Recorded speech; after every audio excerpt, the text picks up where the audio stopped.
Zio Lin wakes up in a cold, futuristic hall, his vision blurry and head spinning. He's lying on the floor surrounded by hundreds of confused strangers who all seem just as lost. A harsh, authoritative voice demands he identify himself immediately. Our boy can barely focus, sweat dripping down his face as he tries to process exactly where he is and how he got here. The massive, sterile hall is filled with shadowy figures, all standing around in a state of absolute shock. It looks less like a school and more like some high-tech, futuristic holding facility. Zio Lin finally snaps out of his daze, eyes wide with pure shock. He has no memory of this place and is completely caught off guard by the strange situation he's in. Standing up, he looks around the crowded room, panic setting in as he realizes this definitely isn't his house. This guy starts wondering if he's been kidnapped or if it's a dream. A sharp pain shoots through his head, making him groan and clutch his messy hair. It feels like fragmented, strange memories are being forcibly shoved back into his mind all at once. Sudden realization hits him like a truck. He remembers receiving a mysterious package just hours ago in the middle of the night. That strange admission letter was definitely the cause of this. Rewinding a bit, Zio Lin was just a regular college grad before all this madness. He spent most of his days cooped up in a dark room, glued to his computer screen. Turns out our boy was a professional game booster, making a living by leveling up other people's accounts. He was so good that players called him a beast for his skills. He lived for the victory screen, thriving in the competitive world of online gaming. It was a simple, quiet life, even if his family didn't consider it a real, respectable job. After a long session, Zio Lin stretched out in his messy room, satisfied with another job well done. He had no clue that his normal life was about to be flipped. He spent his downtime snacking and scrolling through social media, just like any other guy his age. He was a total shut-in gamer who preferred the virtual world over the real. While browsing, he felt the constant pressure to find his true calling and prove his worth. Deep down, he wanted to show everyone that his lifestyle wasn't just a waste.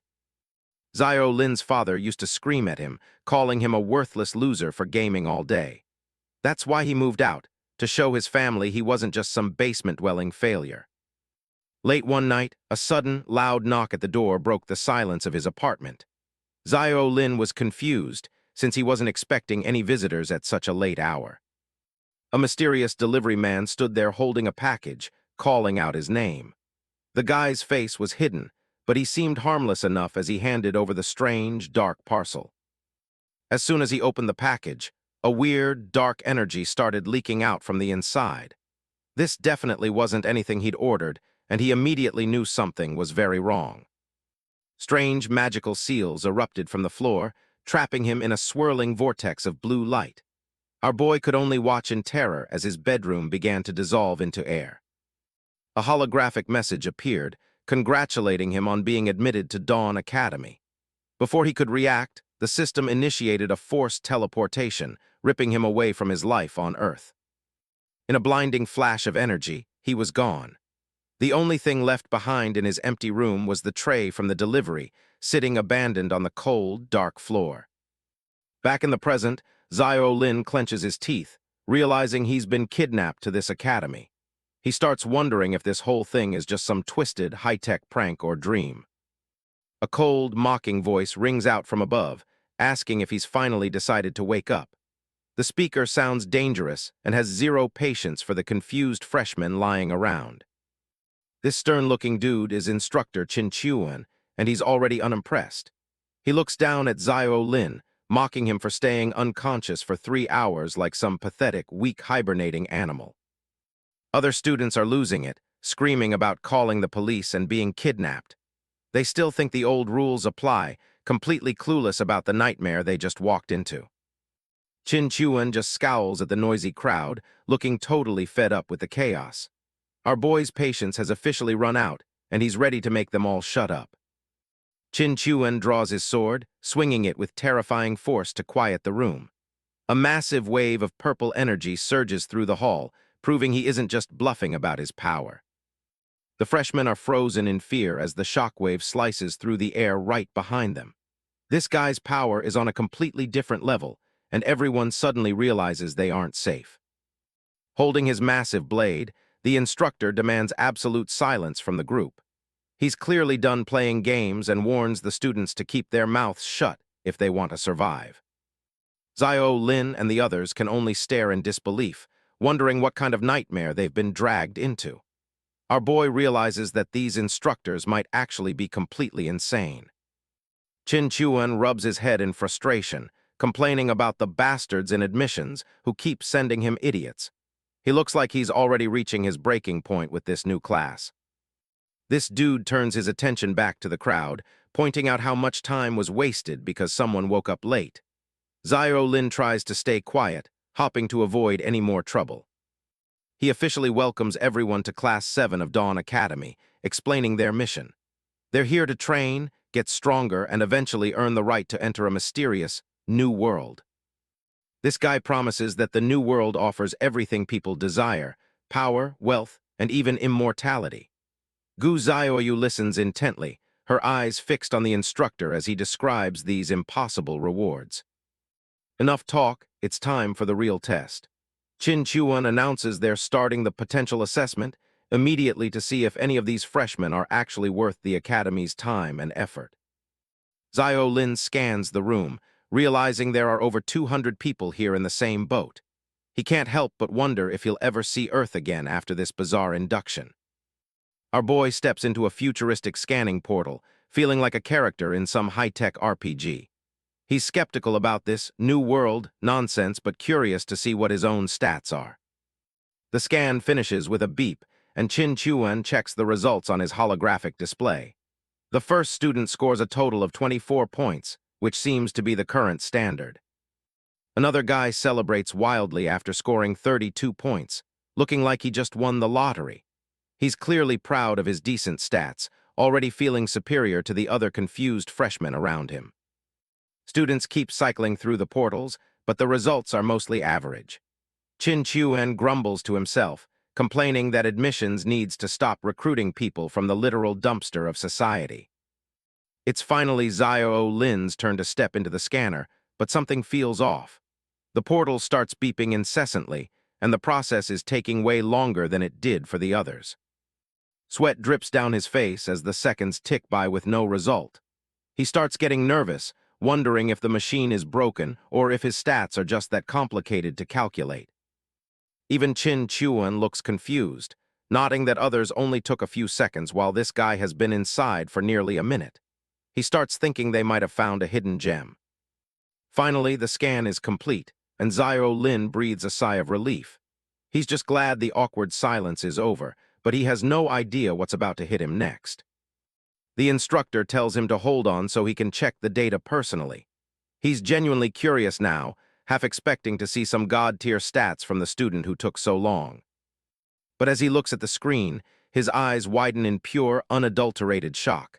Whatever he's seeing on that holographic panel is clearly not what he was expecting from a supposed hidden gem. The results are in Strength 2, Agility 2, Intelligence 2, and Vitality 3. Zio Lin's total attributes add up to a pathetic 9 points, which is lower than anyone could have imagined. Chin Chuan grits his teeth, staring at the screen in utter disbelief. He can't wrap his head around how someone could possibly have single-digit stats in this day and age. This dude literally facepalms, laughing at how absolutely trash the results are.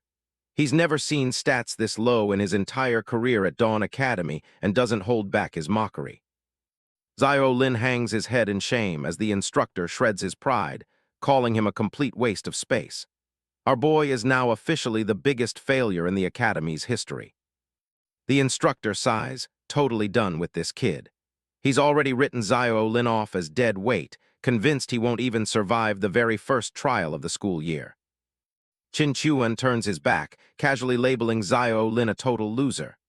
Our boy stands there in silence, the weight of the instructor's words hanging heavy in the cold, high-tech air. Fragmented memories of being called trash by everyone in his life flood his mind.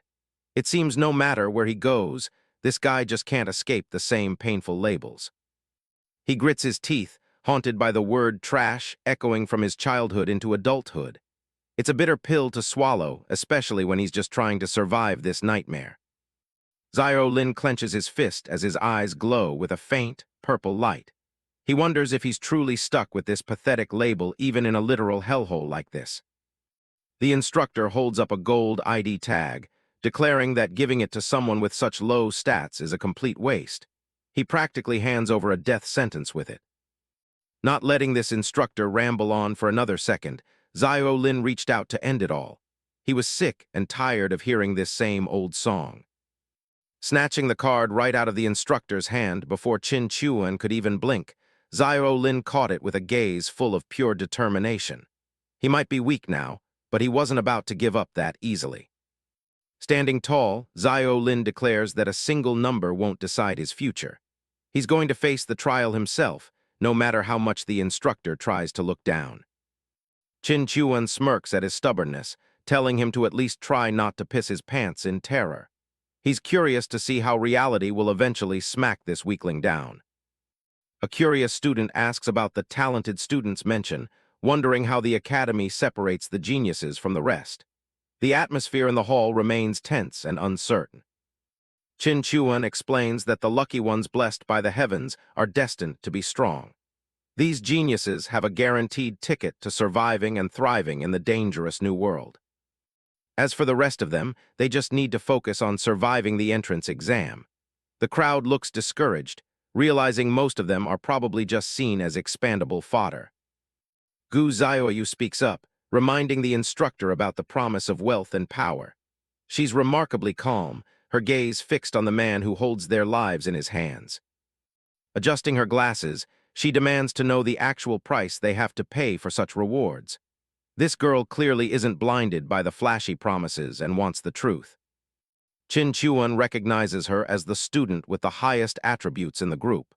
He explains that credits are the academy's currency and can be traded for anything they desire. Gu Xiaoyu simply nods, absorbing the information with a cold, logical expression. She's already treating this academy like a game where she needs to calculate every move to win. Zio Lin watches her from behind, impressed by her elegance and high stats. He realizes the gap between them is massive, especially since the instructor treats her with such respect. Chin Chuan tells everyone to mentally chant check attributes to see their status windows. It's the standard RPG mechanic, but here, the numbers literally mean the difference between life and death. Following the instructions, Zio Lin holds up his ID tag as it begins to glow. He's anxious to see his full profile, even if he already knows the stats are terrible. His status window appears, showing his pathetic stats and a remaining lifespan of 60 years. He freezes in horror as he reads the warning that every death deducts 10 years. The entire room erupts in panic as students realize their lives are literally on the line.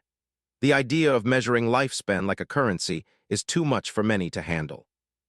Suddenly, a sharp beeping sound rings in Zio Lin's ears, catching him completely off guard. His teal eyes widen as he senses something strange happening within the academy system. A special notification pops up, announcing that abnormal fluctuations have been detected. It seems the system has found something hidden deep within our boy that even the instructors missed. Zio Lin freezes as purple energy swirls all around him. Our boy can't believe it. The guy everyone called a loser just awakened some serious power out of nowhere. He's totally losing it, his head spinning while staring at the system notification. This is exactly what he needed to survive, but it's honestly a lot to take in right now. Zio Lin looks around nervously, realizing that he's the only one who can hear the strange system notifications. Even the sharp-eyed instructor Chin Chuan seems completely oblivious to what's happening right now.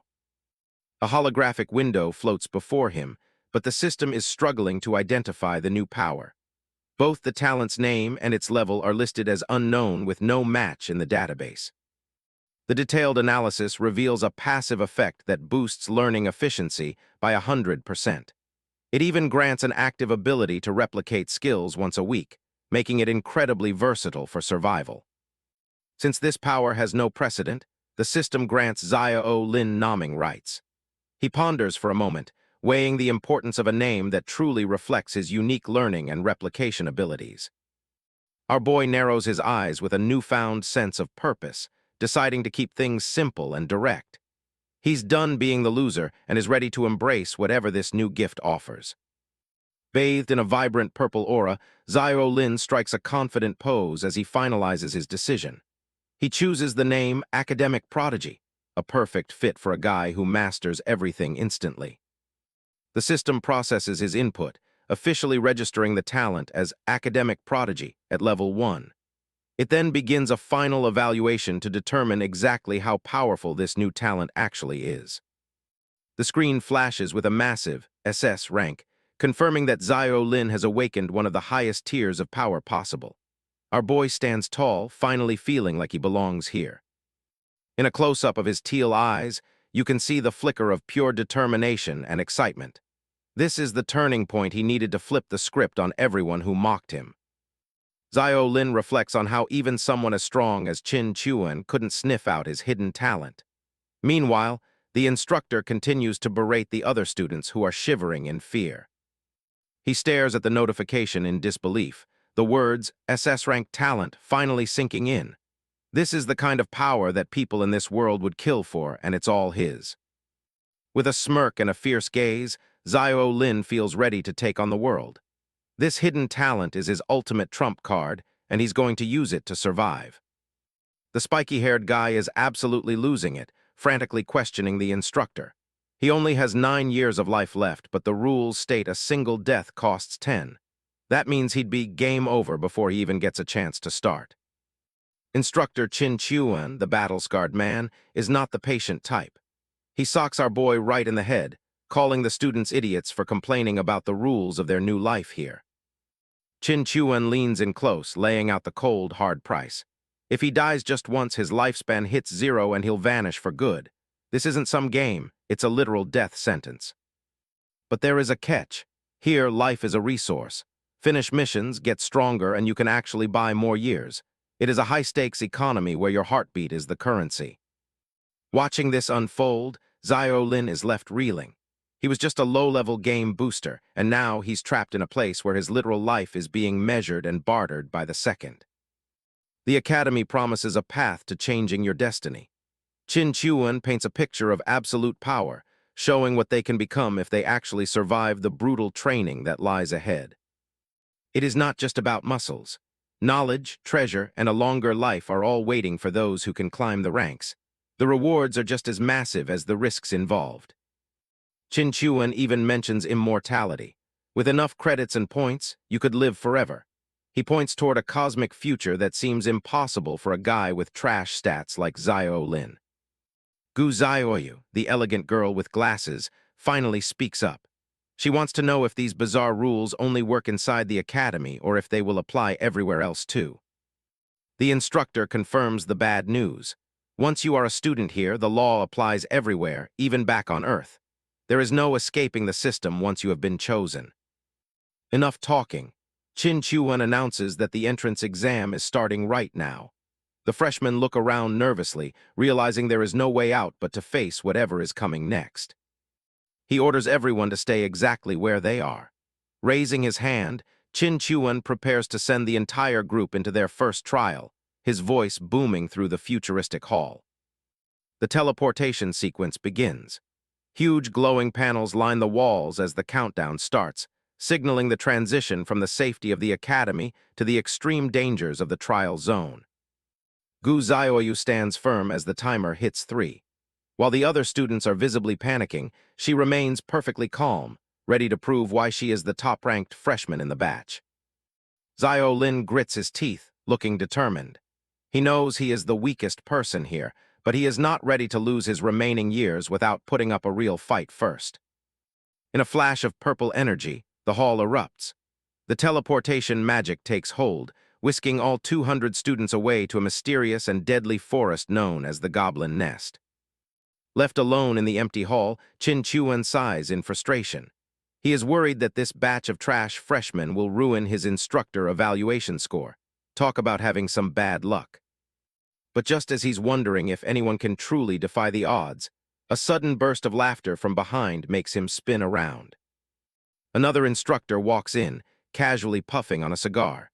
He calls out to old Qin, clearly in a much better mood than our grumpy instructor after seeing his own student stats. This new guy is thrilled because his class produced an A rank and a B rank student. He is basically bragging, thinking he has landed the best batch of the year without any effort. Chin Chuan brushes him off, mentioning his own genius with over 40 stats. They start gossiping about the legendary SS rank freshman rumored to have appeared in the Eagle Nation last year. But Chin Chuan quickly dismisses the rumors. He claims that SS rank talents are just a myth with no real record, and even S ranks are rare enough to count on one hand. Meanwhile, the students land deep inside the goblin nest. The atmosphere is creepy, with twisted trees and a foul stench that makes several of the freshmen immediately start to gag. Zio Lin covers his nose, looking completely disgusted. The stench is overwhelming, making him realize this world is way more real than any video game he's ever played. Right then, a blue system screen flickers to life right in front of him. Our boy locks in, ready to check his mission and see if his talent actually works. Mission details pop up for the entrance exam. Zio Lin is in the goblin nest and must escape within 1 hour. He can also hunt 5 goblins or their king. A special freshman care package is distributed to everyone. Inside is a random weapon to help them survive the forest. Zio Lin waits to see what kind of gear he will get. A sudden system notice appears with some incredible news. It turns out there is no death penalty for this specific exam, meaning their precious lifespan will not be deducted if they die. Hearing the good news, the other students start to cheer. They are relieved that they can take risks without losing years of their lives, allowing them to finally relax and focus. Zio Lin taps the holographic screen to open his care package. He ends up acquiring a novice wand, an F-rank magic weapon that comes with a basic skill called Energy Orb. As he takes hold of the staff, the system notifies him that he has already unlocked basic wand mastery. It looks like his life in the academy is officially starting now. Zio Lin examines his new wand, thinking about how much this place feels like the games he used to play. It is all about building skills and earning experience points from here. He narrows his eyes, feeling more determined than ever.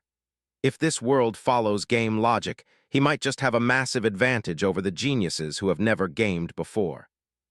Zio Lin decides to give the weapon a test run.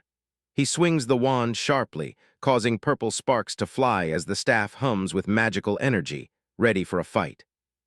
A powerful magical discharge strikes the ground with a loud blast. Zio Lin is testing his limits, seeing exactly how much force a basic novice wand like this can actually produce. Smoke and vapor rise from the impact site as the solid stone ground cracks.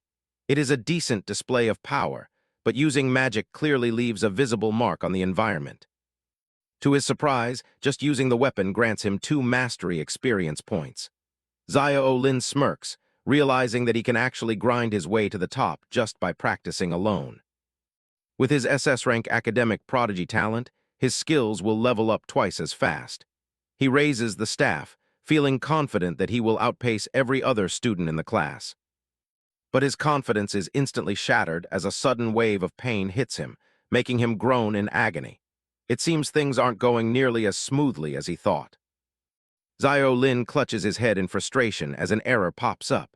His mana pool is way too small to cast spells, which makes the novice wand practically useless for him.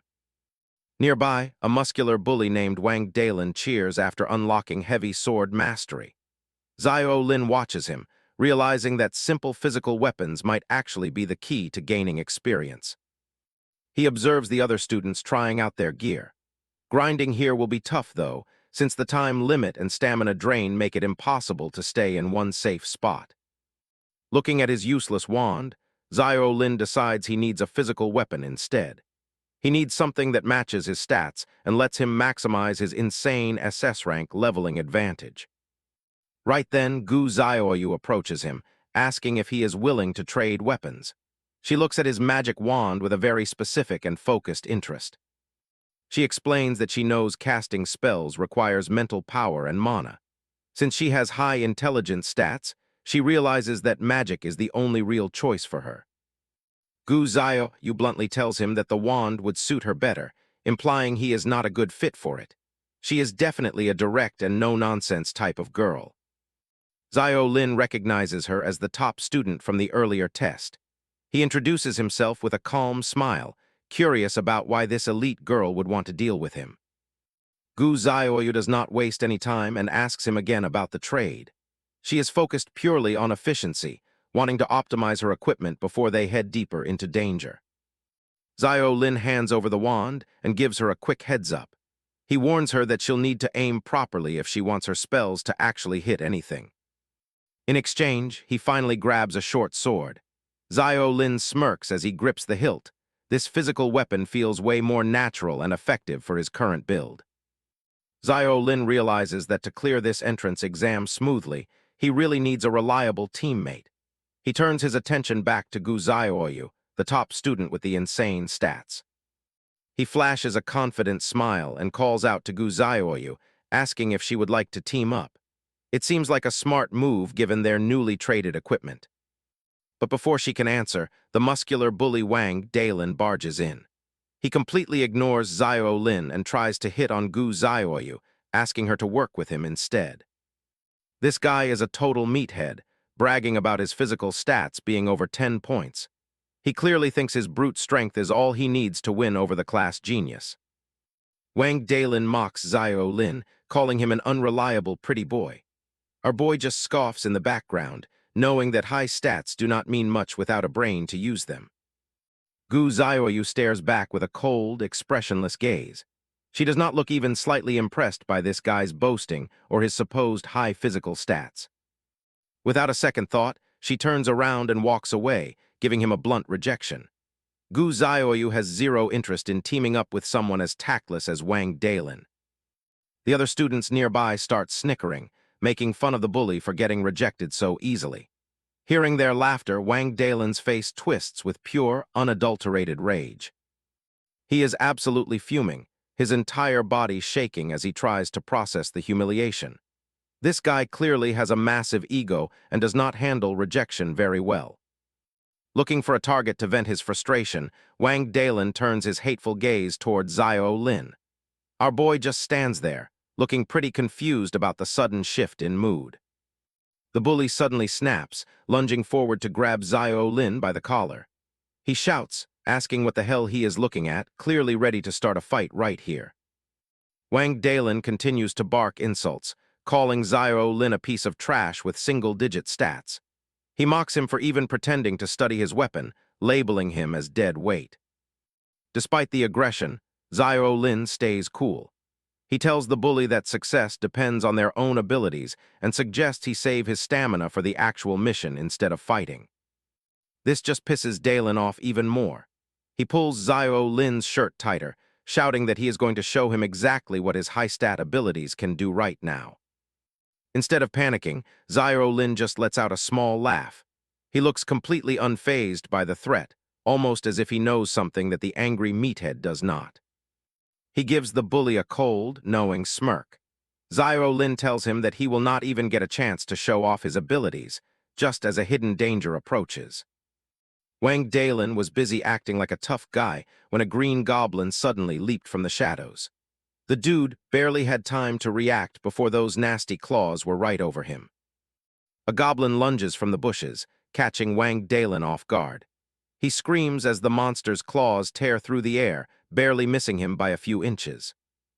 Wang Dalin curses, his face twisted in frustration. He can't believe he actually let a low-level monster get the drop on him like that in front of everyone. The goblin leaps through the air, eyes glowing with malice. It's relentless, determined to take down the loud-mouthed freshman before he can even pull out his weapon. Recovering quickly, Wang Dalin swings his massive sword. He lets out a roar of effort as his heavy blade slices clean through the creature's neck in one motion. Breathing heavily, the guy stands over the dead monster. He's shaken, realizing that one mistake in this simulation could actually cost him his life in the real world. This dude immediately starts blaming Zio Lin, accusing him of just standing there to watch him fail. He's clearly embarrassed by his own clumsy performance during the ambush. Suddenly, Wang Dalin freezes as he hears more rustling in the bushes. His eyes widen, realizing that one goblin was just the tip of the iceberg for them. A whole pack of the green creeps emerges from the shadows. They're everywhere, surrounding the students with toothy grins and sharp weapons, ready to finish the job. Panic spreads like wildfire through the group. The freshmen start screaming, realizing their survival trial just turned into a literal bloodbath as more and more goblins appear. The goblins don't hesitate, charging into the fray with brutal efficiency. One girl desperately tries to defend herself, but she's quickly being overwhelmed by the sheer numbers. One student gets slashed across the chest, his body dissolving into digital fragments. The simulation makes every hit feel agonizingly real, even if it's all just data. It's a total slaughter out there. The field is littered with dead students as the monsters continue their relentless assault on the remaining survivors without any mercy. Zio Lin blocks a goblin's strike, gritting his teeth as the impact vibrates through his arm. He realizes everything, the pain and the smell, is terrifyingly real right now. He spots a girl cornered and prepares to rescue her, but suddenly, a streak of purple magic whistles past the goblin's head, taking it down before it can lay a finger on her. Gu Zioyu steps up, her staff crackling with purple electricity. She looks calm and composed, ready to show everyone why she's the top-ranked student in the whole class. Covered in goblin blood, Zio Lin looks around the chaotic battlefield. He knows they can't stay out in the open much longer or they're all going to die. Our boy realizes that even with weapons, inexperienced people are just sitting ducks. This isn't just a simple game, it's a brutal and unforgiving test of survival. One student points toward a nearby cave, shouting for everyone to run. It looks like the goblins are weirdly hesitant to follow any of them inside that cavern. Zio Lin watches as the others scramble for safety, his mind racing. He needs to figure out the tactical logic behind this safe zone immediately to survive. He ducks into the cavern, realizing it's safe for now. But his gamer instincts tell him that no safe zone lasts forever in a trial like this. A system window pops up, showing a protection timer with less than 30 minutes left. They're safe, but they're also on a very tight clock for now. Gripping his sword tight, the dude tries to slow his racing heart. He needs to stay calm and analyze the situation like a pro gamer would do. Zio Lin stares into the darkness, his expression hardening. He refuses to just sit around and wait for the monsters to finish them all off later today. Kim Dane starts swinging his sword against the cave wall, focusing on his form. Turns out, the system actually rewards his hard work with some sweet experience points. He realizes he can grind his mastery level right here in safety. Since his stats are trash, our boy needs every bit of technical skill before the timer hits 0. The cave's protection is about to expire, leaving the students with only 2 minutes of safety. Panic immediately sets in as they realize their temporary sanctuary is about to vanish. Freshmen argue desperately, claiming the mission is impossible due to the monster's insane speed. They're convinced they'll be slaughtered the second they step back out into the simulation. Gu Zioyu sits quietly against the rock wall, appearing surprisingly calm compared to the others. Even with dirt on her uniform, she maintains an air of quiet, cold intelligence. While the others waste time worrying, Zio Lin continues his repetitive sword practice against the cave walls. He's determined to squeeze every last drop of experience out of these final minutes. Our boy is completely exhausted, sweat pouring down his face as he pushes his body to the limit. He knows his low stats mean he has to work twice as hard. Gu Zioyu watches him, bluntly stating that his grinding is pointless since leveling a skill usually takes an hour. She doesn't realize he has a hidden advantage up his sleeve. Zio Lin is impressed by her analytical nature, acknowledging that she's incredibly smart. He keeps his thoughts to himself as he prepares to prove her calculations wrong in record time. Watching the beautiful waifu adjust her glasses, he fully understands that reaching level 2 will take at least an hour, a luxury they simply don't have right now. But that's only the case for ordinary people. He just grins, knowing his academic prodigy talent gives him a massive boost. While she thinks he's wasting effort, he's actually moments away from achieving the impossible for a freshman. The system notification confirms he's on the verge of hitting level 2 in sword mastery. His relentless training is finally paying off, giving him a much-needed edge in the upcoming battle. Zio Lin shifts the conversation, asking Gu Zioyu if she's discovered any patterns while observing the goblins outside. He values her high intelligence and knows she hasn't just been sitting idle. She looks surprised that he noticed her surveillance work, her eyes widening slightly behind her round frames. It seems she didn't expect the trash student to be so observant during the chaos. He casually mentions that it's just like playing a video game where checking the guide is essential. Gu Zioyu simply stares back, clearly not the type to waste time on gaming. The dude analyzes the enemy's weaknesses, noting their low F-rank stats and fragile defenses. He realizes the key to victory is simply overcoming fear and targeting the back of their heads. He tells her the mission isn't actually that difficult if they stay calm. Looking at the trembling students nearby, he sighs, knowing fear is the real enemy holding everyone back. One of the girls is shivering uncontrollably, completely paralyzed by the horror of the simulation.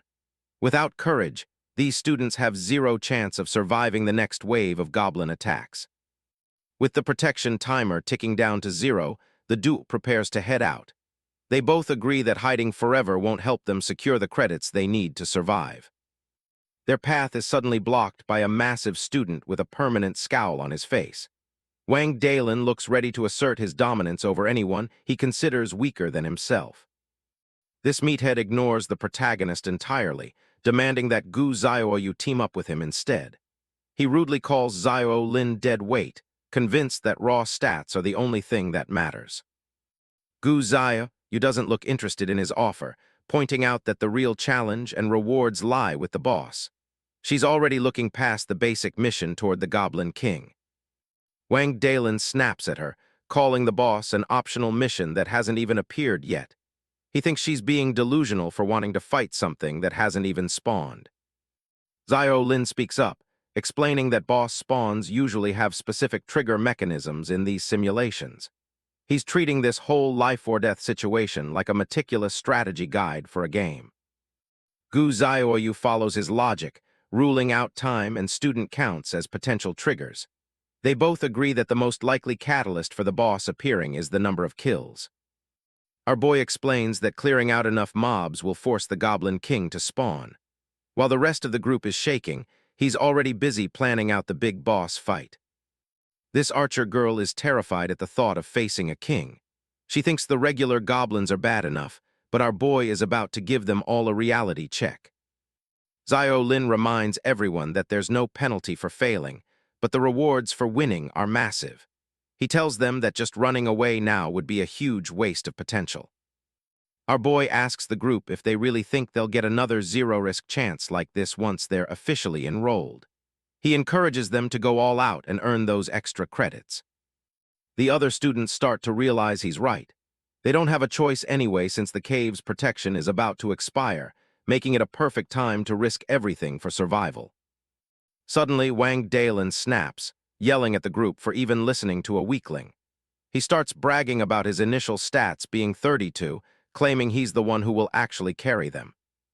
Gu Zioyu isn't impressed at all, bluntly stating that 32 points is only slightly better than a normal person. She asks the arrogant bully exactly how high his stats are supposed to be. Pushing up her glasses, she calmly reveals her own score of 46 points. The revelation immediately shuts everyone up as they process the massive gap between her and the rest of the class. This girl doesn't hold back, telling Wang Dalin to kindly shut his mouth. She stands tall with her magic staff, clearly asserting her position as the most powerful person in the group. The bully is completely speechless, breaking out into a cold sweat. Even the other students are shocked to learn her stats are more than 5 times higher than their own pathetic scores.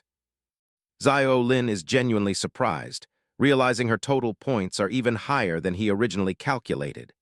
He stares at her in awe, finally understanding the true power of a genius-level freshman. Gu Zioyu takes charge, ordering anyone who wants to pass and get bonus rewards to follow her lead. She emphasizes that working together is the only way to finish their missions efficiently. She assigns Wang Dalin the role of the tank, telling him to draw the goblin's aggro in the front. Despite his earlier arrogance, he can only grumble and agree to her plan. The archer girl and other ranged users are told to provide support from the back. They form simple 3-person squads, preparing to take down as many goblins as they can possibly find. Turning to the protagonist, she waits to hear his role in her strategic formation. Gu Zioyu seems curious to see how a trash student plans to contribute to the upcoming boss fight. Zio Lin offers to handle roaming and interference, picking off any low-health monsters that try to run away. He knows his stats are too low for a direct head-on confrontation right now. With a solid plan in place, the group finally steps out of the cave together. They're no longer a panicked mob, but a somewhat organized team ready to hunt some goblins for credits. Wang Dalen leads the charge, letting out a roar as he swings his massive blade at the first monster he sees. He's eager to prove he isn't completely useless despite his stats. The archer girl fires her first shot, her hands still trembling as she aims for the green creeps. She's determined to help the group after being saved by Zio Lin earlier in the trial. A pack of goblins rushes toward them with terrifying speed, their glowing eyes fixed on the new targets. The students grit their teeth, knowing they can't afford to let their formation break now. One of the monsters leaps through the air, aiming its sharp claws directly at the archer girl's face. She screams in terror, unable to move out of the way of the sudden attack. In a flash, Zio Lin intervenes with a powerful strike, his eye glowing with intense focus. He's perfectly timed his movements to intercept the beast before it can land its lethal blow. With a single, clean slash, our boy takes down his first target of the mission. The system interface pops up to confirm his kill, boosting his confidence as the battle truly begins.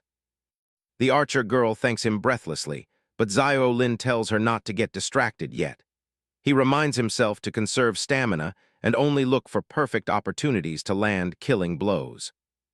He moves like a blur, slashing through another goblin as the kill counter ticks up to 2. Every movement he makes is precise, minimizing wasted effort while maximizing the damage he deals. This guy hits 3 kills, dropping another monster with a clean strike.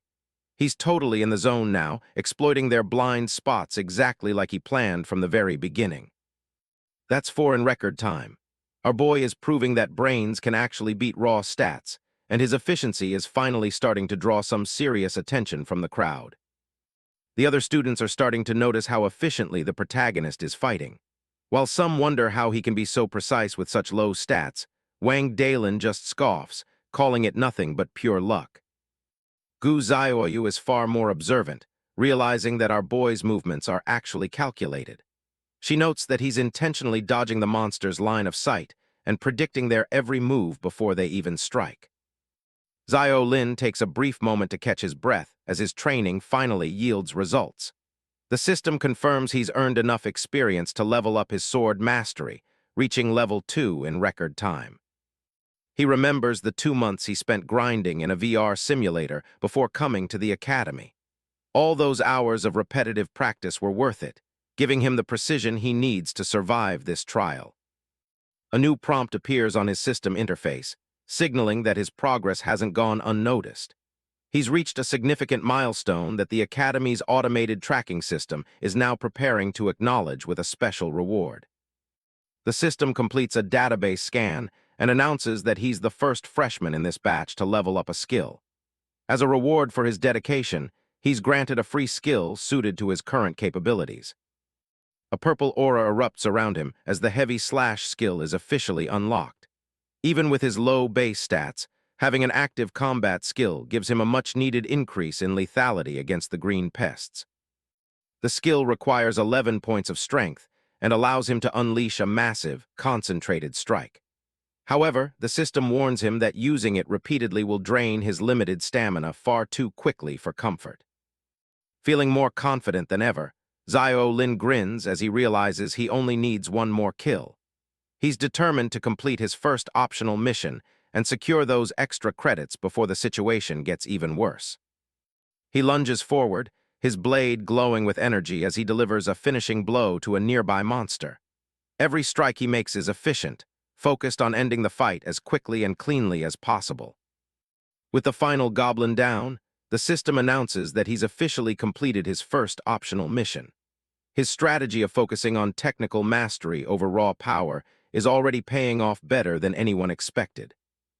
Zio Lin relaxes slightly, resting his sword on his shoulder as he celebrates his first major success. Suddenly, a strange, static sound fills the air, signaling that the simulation is about to enter its next phase. The remaining goblins begin to vanish into blue pixels right in front of the confused students. Even the arrogant Wang Dalin is left bewildered, unable to understand why their targets are suddenly disappearing into thin air. The bully yells in frustration, demanding to know what's happening as the glitches in the simulation grow louder. It's clear that the trial is no longer following the standard patterns they were briefed on earlier. A system announcement blares across the field, stating that a hidden condition has been met now that the population is reduced. The freshmen freeze in terror as they realize they've accidentally triggered the boss. Birds scatter from the forest canopy as a massive shadow looms over the trees, casting the entire area into darkness. The arrival of the Goblin King is preceded by an overwhelming aura of pure malice. Zio Lin stands his ground, looking up at the towering monstrosity that stepped out into the clearing. The real battle for survival is about to begin as the king prepares to crush the tiny intruders. Just when things couldn't get worse, the Goblin King made his entrance.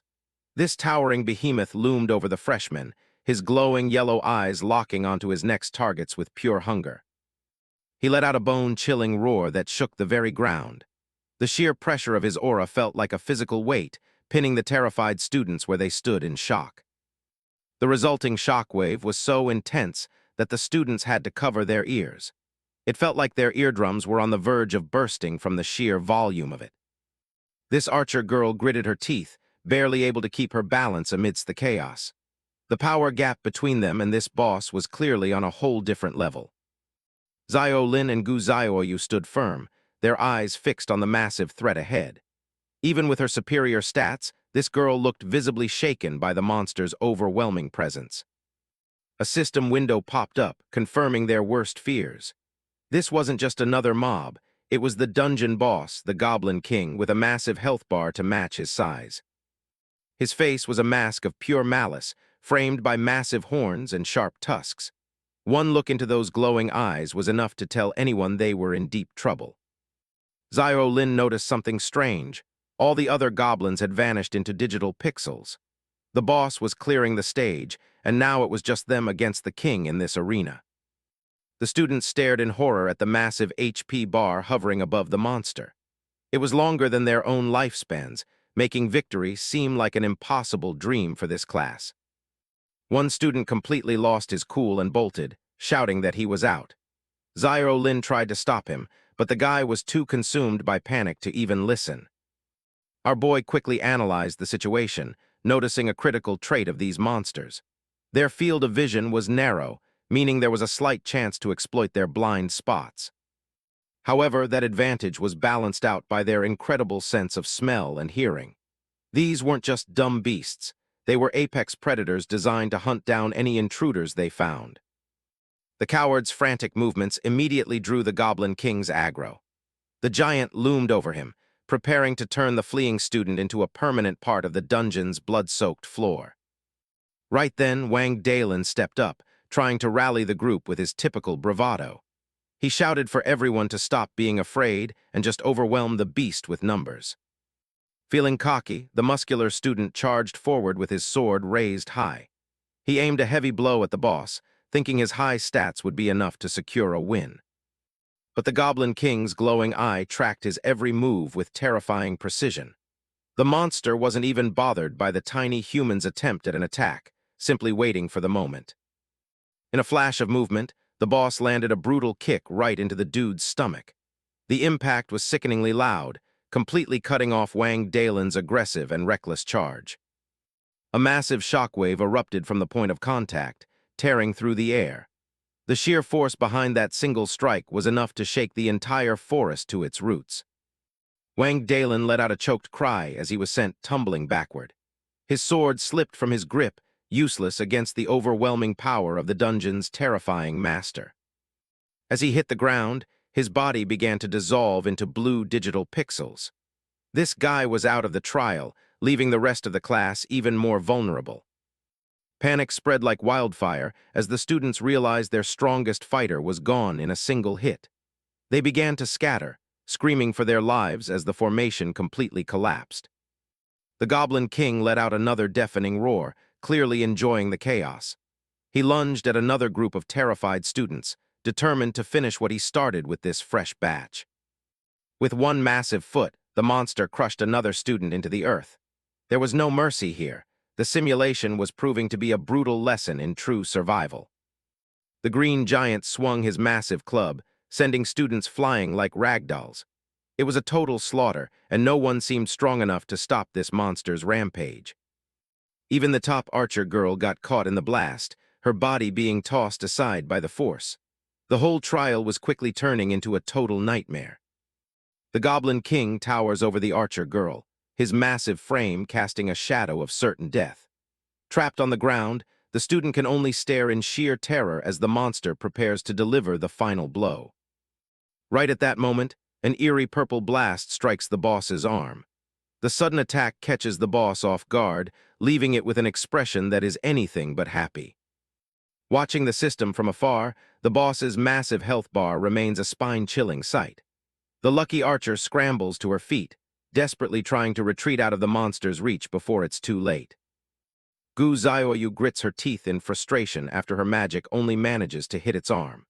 She realizes that no matter how high her stats are, landing a decisive blow on a giant that moves this fast is nearly impossible. She quickly analyzed the mechanics of the fight, noting that hitting the monster's limbs wouldn't do much damage. To truly take it down, she needed to land a direct hit on its vitals. The girl's mind raced back to her original strategy. She had hoped the others would tank the damage while she provided cover, but reality was proving to be far more brutal. The formation had completely collapsed as the other students fled for their lives. Gu Xiaoyu was left alone on the battlefield, facing the full, terrifying might of the Goblin King by herself. With every heavy footstep, the monster drew closer to the cornered student. Her plan had been way too idealistic, and now she was paying the price for underestimating the dungeon's true difficulty. The Goblin King raised his massive club, his yellow eyes glowing with a predatory hunger. Gu Xiaoyu stood her ground, but her trembling hands betrayed the sheer terror she was currently feeling. Just as the blow was about to land, Xiao Lin's voice rang out across the field. He screamed for her to run, refusing to let the class's star student get crushed like a bug.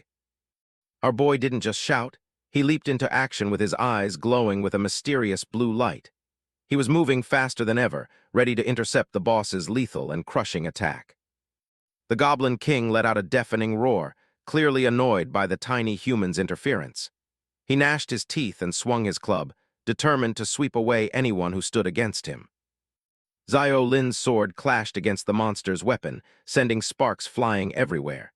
He wasn't trying to overpower the beast, he was simply buying time for Gu Xiaoyu to escape the kill zone. As he landed, Xiao Lin quickly explained the boss's behavior to the others. He had realized that the king's attack pattern prioritized whichever target was currently closest to its massive body. He took command, shouting tactical orders to the scattered students. He told them to stop panicking and focus on kiting the monster to create a brief opening for a coordinated counterattack. Hearing his firm voice, the archer girl finally managed to pull herself together. She nodded, promising to try her best to draw the beast's attention and keep it busy for a while. Xiao Lin then turned to Gu Xiaoyu, telling her to use her high attack power to chip away at the monster's health.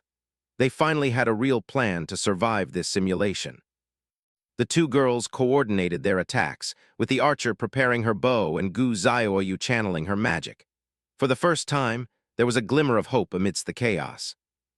A barrage of arrows and magical blasts slammed into the Goblin King's chest. His health bar finally started to move, proving that the giant was indeed mortal and could be defeated. As the monster's club slammed harmlessly into the ground, the archer girl let out a cheer. It actually seemed like their teamwork was starting to work against the overwhelming power of the boss. Xiao Lin urged them to keep up the pressure, knowing they couldn't afford to let the beast recover. They had found a rhythm, but the fight was still far from over. Enraged by the persistent attacks, the Goblin King let out another terrifying roar. He wasn't just a mindless monster, he was a king, and he wasn't about to be brought down easily. The behemoth raised his massive fists, gathering his strength for a devastating ground slam. The air around him seemed to vibrate with pure, destructive energy as he prepared his most powerful move. The boss slammed the ground, sending a massive shockwave ripping through the dirt.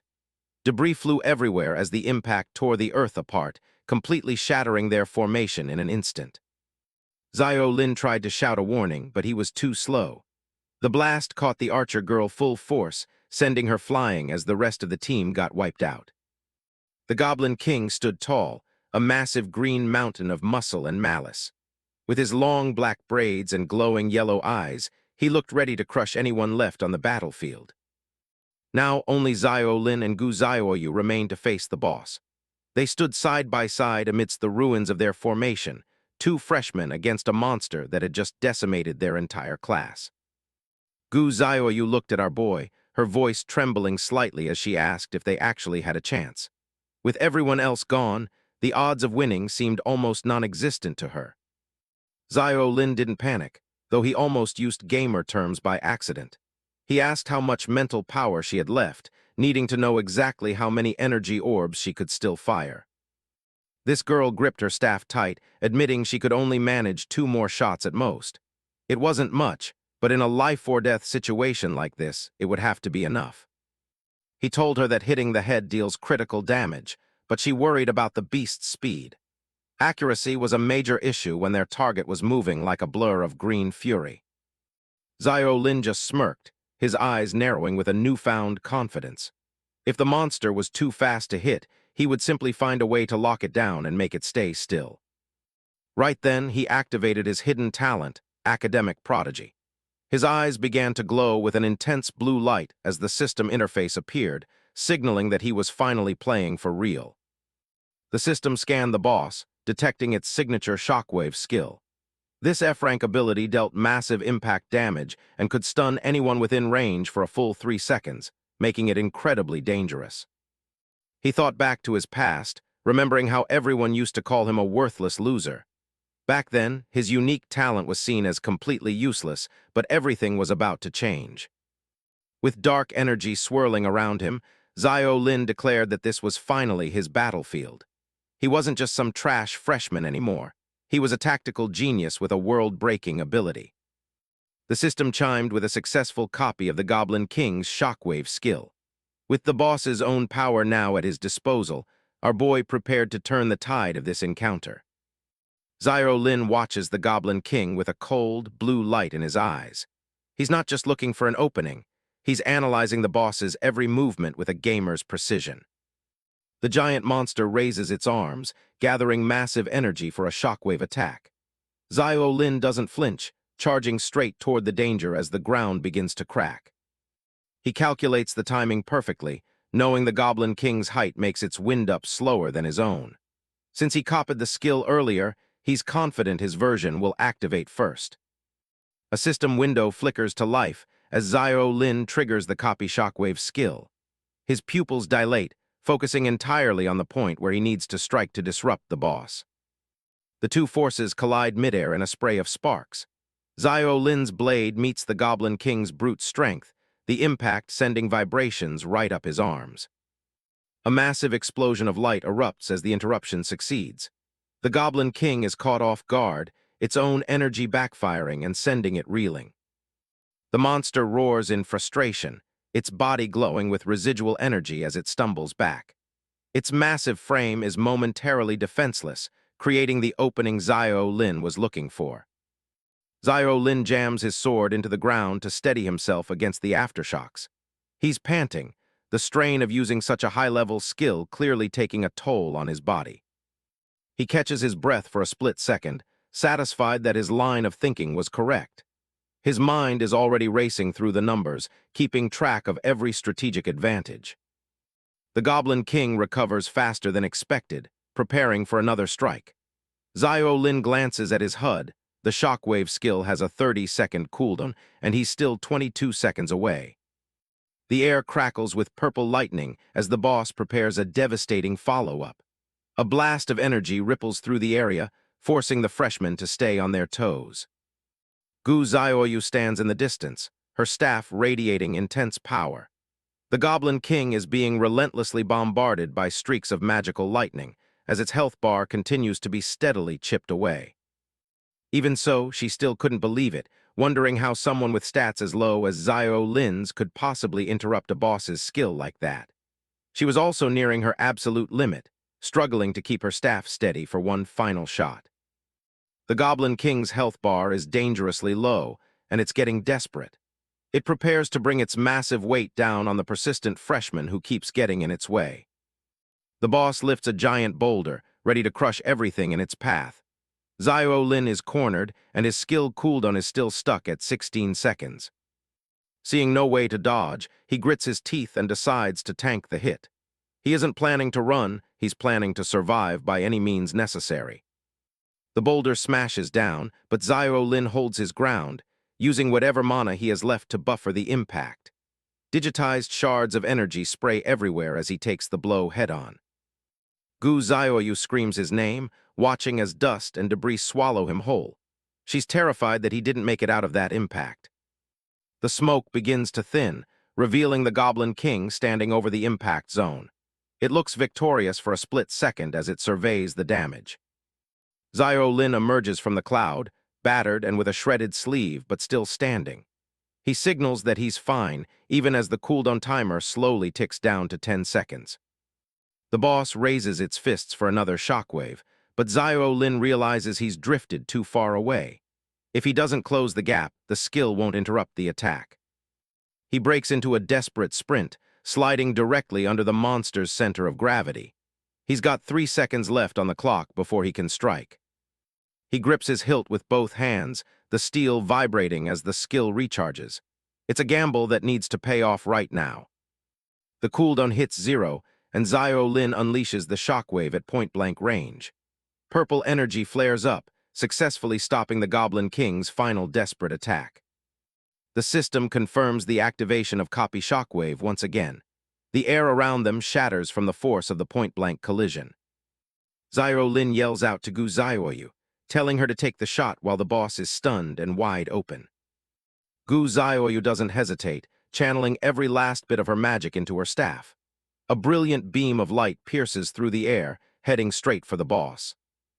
The attack hits home, and the Goblin King's health bar finally bottoms out. The monster begins to dissolve into blue pixels, its reign of terror over. A series of notifications flood Zio Lin's vision. The boss is dead, and the optional mission is complete. He stands amidst the digital remains, finally able to let go of the tension. His strength gives out, and his sword clatters to the ground. The adrenaline is fading fast, leaving only total exhaustion. Zio Lin takes a moment to process the win as Gu Zioyu approaches. They actually manage to take down the final boss of the tutorial. He collapses onto the grass, completely spent. His vision starts to blur from the sheer exhaustion of the fight. Gu Zioyu looks down at him, her expression a mix of concern and awe. Zio Lin realizes he won't be able to finish the final mission in this state. The scene shifts to a high-tech briefing room inside the academy. A group of staff members are gathered around a table, reviewing the latest enrollment data. The Minister of Admissions takes a long drag from his cigarette, looking over the freshman test results. He's ready to give his final summary of this year's intake. He notes that 1,360 students have been enrolled across 12 classes. The breakdown shows a wide range of rankings, with over half the students starting at rank F. But the real shock comes next. This year, a total of 15 students achieved the prestigious S-rank evaluation. It's an unusually high number for a single batch. The news sends a ripple of excitement through the room. The instructors can't believe they've landed such a fierce batch of freshmen this year. Wang Dalen leans back with a smug grin, bragging that his class produced 2 of those talented students. An instructor sitting nearby notes that her class has 2 as well, but they only reached B rank. The minister puts out his cigarette, confirming the presence of 13 high-tier, talented students among the group. He thanks everyone for their hard work during the recruitment. Qiu Chuan instructor rests his head on his hand, looking disappointed. It seems his class didn't produce a single standout talent this time around. The minister turns to Qin Chuan, noting that while Class 7 didn't reach the safe zone, they did manage to set 2 school history records. Qin Chuan looks surprised, wondering what kind of records those could be. The Minister of Admissions continues, holding up a finger to drive his point home. He explains that it's unheard of for a single class to produce two S-rank students who don't even possess inherent talents. He gestures to the holographic screens behind him, displaying the statistics for Class 7. He reveals the first record. One of those students has broken the highest intelligence stat record for a freshman in the history of the academy. Chin Chuan looks on in total disbelief as the second record is mentioned. It's the polar opposite, the lowest comprehensive stat record ever recorded for a new student in school history. The minister notes that these two records belong to the same two students who earned those S-rank evaluations. This anomaly is so intriguing that even the principal has taken a personal interest in them.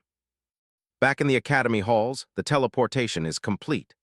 Xiao Lin stands among the other survivors, feeling his body instantly heal as his digitized wounds vanish into thin air. His system interface updates with the final mission results. He's officially cleared all 3 tutorial objectives, earning a comprehensive S-rank along with 40 credits and 800 exchange points. Xiao Lin stares at the screen, still a bit dazed from the fight. He clearly remembers blacking out, yet the system shows he somehow completed the first mission of reaching the safe zone. He catches a glimpse of Gu Xiaoyu walking past, surrounded by a faint blue digital glow. He wonders if she was the one who carried him to safety after he collapsed in the cave. Suddenly, a familiar voice calls out his name from down the hall. A student he helped during the goblin attack comes running toward him, her face lit up with relief. She thanks him and Gu Xiaoyu profusely, knowing she wouldn't have secured an A-rank evaluation without their help. She's clearly grateful to have made it through the ordeal. The girl looks down humbly, admitting she felt useless when she was knocked out by the shockwave's aftereffects. She's desperate to know if they actually managed to kill the Goblin King after she went down. Xiao Lin gives her a small, confident smile and confirms that they finished the job. The girl is overjoyed, her faith in their abilities fully rewarded. A sharp grunt from nearby kills the mood. Wang Dalin stands there, looking thoroughly annoyed by Xiao Lin's presence and success. He scoffs, attributing Xiao Lin's survival to nothing more than dumb luck. In his eyes, someone with such garbage stats would have died hundreds of times if they hadn't clung to Gu Xiaoyu's coattails. He shuts his mouth the moment Gu Xiaoyu herself approaches. She walks past him with her usual cold composure, her eyes fixed solely on Xiao Lin. Gu Xiaoyu stops in front of Xiao Lin and adjusts her glasses.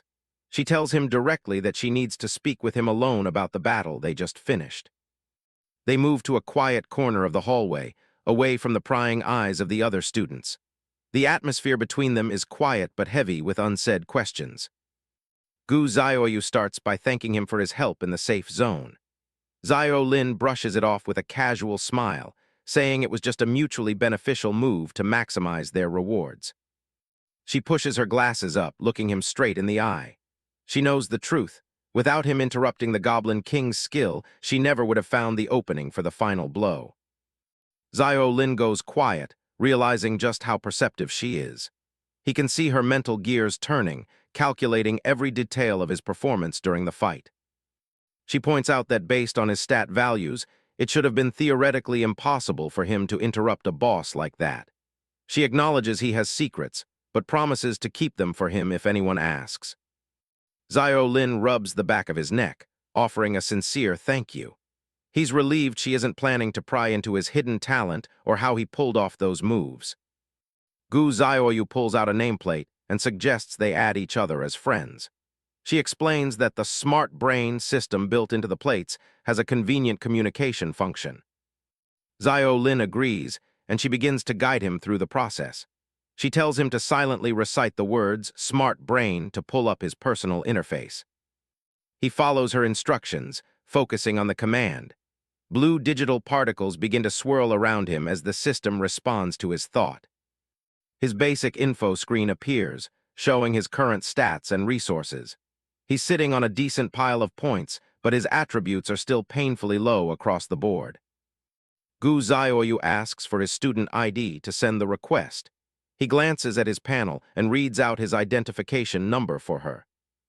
A friend request notification pops up on his screen a moment later. It's from Gu Xiaoyu, waiting for his confirmation to link their accounts.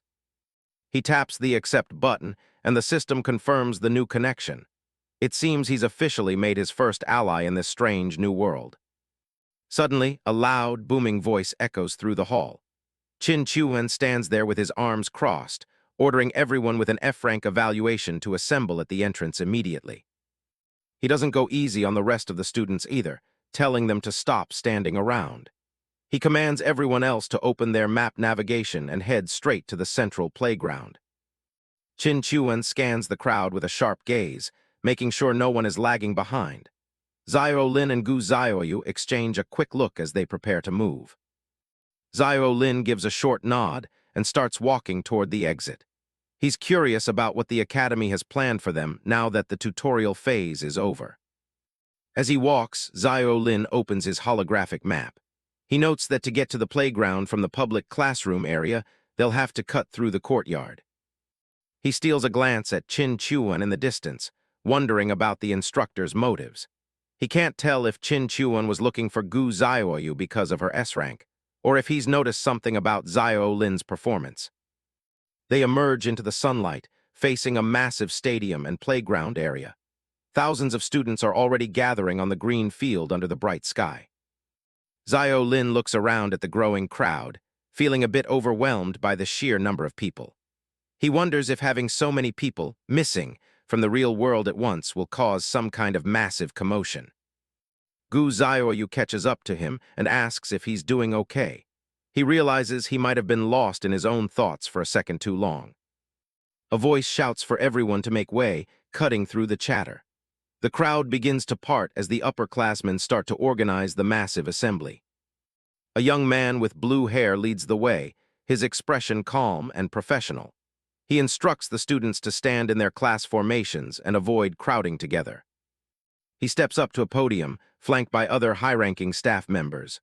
A floating blue crystal orbits the stage, casting a soft light over the assembly. He introduces himself with a polite smile as the student council president of the academy. He's the one officially welcoming the new freshmen to their first formal ceremony. Students gather on the playground as a voice announcement echoes through the area. The principal is running late, so the ceremony is starting without him. Suddenly, a thunderous roar shakes the entire academy, drowning out the announcement. Xiao Lin looks up, his sharp eyes narrowing as he senses something massive approaching. The crowd erupts in confusion, students pointing and shouting as the sound grows louder. Everyone is on edge, wondering what could make such a terrifying noise. A gigantic purple dragon descends from the heavens, its massive wings casting a dark shadow over the terrified freshmen. It's a literal beast from legend appearing right before their eyes. Xiao Lin's eyes go wide in disbelief as he stares at the creature. He's stunned to see a real dragon in the flesh, a far cry from anything in his old world. The dragon opens its maw, letting out another bone-rattling roar. Its glowing eyes and sharp teeth make it look like a predator that could wipe them all out in an instant. The sheer presence of the beast is paralyzing. Xiao Lin finds himself unable to take a single step, his body frozen by a deep physiological fear. Beside him, even the brilliant Gu Xiaoyu is visibly shaking, her usual composed demeanor shattered. She stands stiffly, her eyes wide with the same instinctive terror gripping everyone else. The dragon lands with a heavy thud near the staff desk, whipping up a fierce wind. Perched calmly on its back is an elderly man with long white hair and a flowing beard.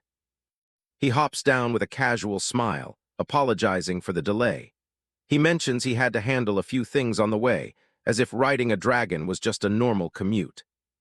This is the principal of Dawn Academy, an imposing figure in gray and purple robes. He carries a large staff with glowing purple orbs, radiating an aura of immense power. The student council president, a blue-haired young man in a vest, greets him with a nervous look. He politely mentions that the principal's entrance was a bit too grand for a simple ceremony. The principal just scoffs at the comment, retorting that he didn't ride the big lizard just to show off. He clearly has no patience for the president's formalities. He explains that he was in a rush and riding the dragon was the only way to get back in time. The beast behind him looks slightly annoyed as the principal talks about it like a common taxi. He even threatens to skin the dragon for a sofa if it scares the students again. The dragon lets out a small, cowed puff of smoke, clearly terrified of the old man. Zio Lin watches the exchange, realizing this man is the only one with the authority to see his hidden talent. He knows he has to be extremely careful around someone this powerful. Turning to the crowd, the principal notes that he's seen the entrance test results and admits this batch of freshmen is actually quite good. His sharp blue eyes sweep across the students, as if he's peering directly into their souls. It's a gaze that feels like it's searching for something specific. Zio Lin feels the weight of that stare and tenses up, his analytical mind already trying to figure out the man's angle. The principal slams the base of his staff into the ground, activating an amplification spell. A magical circle glows beneath him as his power pulses through the air. He decides to skip the formalities and his own name, figuring that the students have more pressing things on their minds. He acknowledges that many of them were invited here under baffling or even unpleasant circumstances. He knows they're probably feeling pretty bitter about the whole thing. He tells them to take their complaints to the admissions department for delivering letters at such ungodly hours. He points a finger at a sweating staff member who can only offer a weak salute. The freshmen look around, some still processing the old man's blunt honesty, while others just look relieved the dragon isn't eating them. Suddenly, the principal's tone shifts, becoming cold and serious. He tells them it's time to drop the jokes and face reality. Raising his arms, he declares their true role to the world. They aren't just students anymore, they are colonists. He reveals the name of their new world, Planet Norma. Behind him, images of exotic beasts and vast, uncharted lands appear in the sky. He explains that the sole purpose of Dawn Academy is to train the most outstanding pioneer colonists for this new world. Monstrous creatures loom in the background as he speaks, a grim reminder of the dangers they will soon face. He makes it clear that their ordinary lives ended the very moment they opened their admission letters. There is no going back to the way things were. He tells them that starting today, some might become great generals, commanding legions and conquering vast new lands. Others might rise as grand magi, seeking the ultimate truth and wielding the very laws of magic. He even suggests some might become the leaders and kings who forge the rules of that new world. The possibilities for power are endless. The promise of strength and immortality has the crowd buzzing with excitement. For many, the treasures of planet Norma represent a chance at a life they never dreamed of. Finally, he announces a new rule that breaks long-standing tradition. Usually, freshmen are strictly forbidden from entering the new world, but the top 3 students in the upcoming exam will earn the right to go early. The principal's gaze becomes incredibly heavy, emphasizing the gravity of this decision. This is a shortcut to power, but also a massive risk. The student council president tries to interject, worried about the safety of the freshmen, but he quickly mumbles that he misspoke under the principal's glare. With the new rule established, the principal dismisses the assembly, telling them he's done with the nonsense. The president can only bow and follow him out. Zio Lin stays behind, deep in thought about the president's extreme reaction. He suspects the early entry reward is much more dangerous than the principal let on. As the crowd thins out, a voice calls out to him. It's a familiar, authoritative tone that catches his attention. He turns to see instructor Chin Chuan standing there, looking as rough and intimidating as ever. Zio Lin wonders what the instructor could possibly want with the student with the lowest stats in school. Chin Chuan explains the situation. Since the top student Gu Zioyu refused, the monitor position for Class 7 falls to the next person in line, Zio Lin. He tells Zio Lin to pay attention, because being a monitor comes with major perks like extra credits, resource quotas, and special privileges. A holographic notification confirms the appointment as Chin Chuan points out that, for a deadweight like him, this position is a vital lifeline. The instructor waves him off, saying the AI will send over the freshman manual, and he should just figure it out on his own. Zio Lin stands alone on the field, the word privileges echoing in his head as he wonders exactly what kind of door this has opened for him. He heads over to the student dormitories, a massive residential complex where he'll be living during his time at Dawn Academy. At the reception desk, a sophomore with short brown hair named Zhang Tingting is busy explaining the strict nighttime rules to the newcomers. She gives Xiao Lin a cold, dismissive look as he approaches, clearly seeing him as just another typical freshman. However, her eyes instantly sparkle with excitement when she checks his ID and realizes he's actually the class monitor. She does a complete 180, patting his shoulder and insisting that anyone who manages to snag a monitor spot must be extraordinary. Xiao Lin watches as she hands over his new uniforms, explaining that his grade is represented by the green fabric. She takes him up to his room, a single dorm exclusive to monitors, while pointing out that everyone else has to share a double. She hands him his gold ID tag, warning him not to lose it since it's used for everything from the curfew to class attendance. Tingting winks and offers to be his mentor, telling him to hit her up whenever he has questions about his new life at school. As she waves goodbye, Xiao Lin can't help but notice how much friendlier she became the second she heard about his monitor status. He settles into his room, fully realizing that in this academy, power and rank dictate how everyone treats you. He decides it's time to get to work and summons his holographic course schedule to start planning his curriculum. A massive list of courses appears, ranging from basic swordsmanship to the geography and languages of the New World. Xiao Lin stares at the interface, his jaw dropping at the sheer number of classes he's expected to handle. He breaks into a cold sweat, realizing that even with the required courses, he still needs to pick 4 more attribute-based classes. He forces himself to calm down, reminding himself that while the workload is insane, his hidden, prodigy talent makes it possible. He knows his weak attributes are a fatal liability, so his only option is to improve them as fast as humanly possible. The 100% boost to learning efficiency from Prodigy is his trump card, and he knows he can't afford to waste a single drop of its potential. He selects basic swordsmanship as his main combat focus, figuring it's the most versatile skill for someone starting with nothing. He rounds out his schedule with physical arts and meditation, aiming to boost both his survivability and his mental focus. The holographic menu lists his final selections, including general history and the common language of Norma. With his course selection confirmed, Xiao Lin steels his resolve, knowing that in this academy, strength is the only thing that matters. The next day, Xiao Lin is already at the swordsmanship training ground, the rhythmic sounds of wooden blades striking posts echoing through the air. He focuses intently on each swing, watching the experience points for his basic swordsmanship tick up with every hit. His prodigy talent is fully active, highlighting the optimal mechanics of each strike as his learning efficiency doubles. He continues to strike with a relentless rhythm, realizing that as long as he grasps the fundamentals, his progress will only get faster. A system message pops up, confirming he's reached level 3 in swordsmanship and that his strength attribute has already increased from 2 to 3. Xiao Lin pauses to catch his breath, realizing that his theory was correct. Leveling up his skills is the most direct way to drive his base attribute growth. Nearby, another freshman collapses on the ground, weeping that he can't take it anymore, and his arms are ready to fall off. A large sword slams into the stone floor as a stern voice mocks the pathetic performance of this year's new students.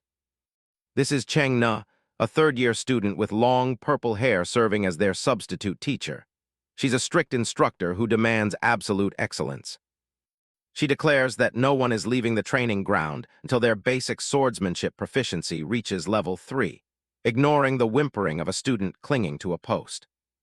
The students are in total despair, knowing that reaching level 2 alone usually takes hours of non-stop swinging.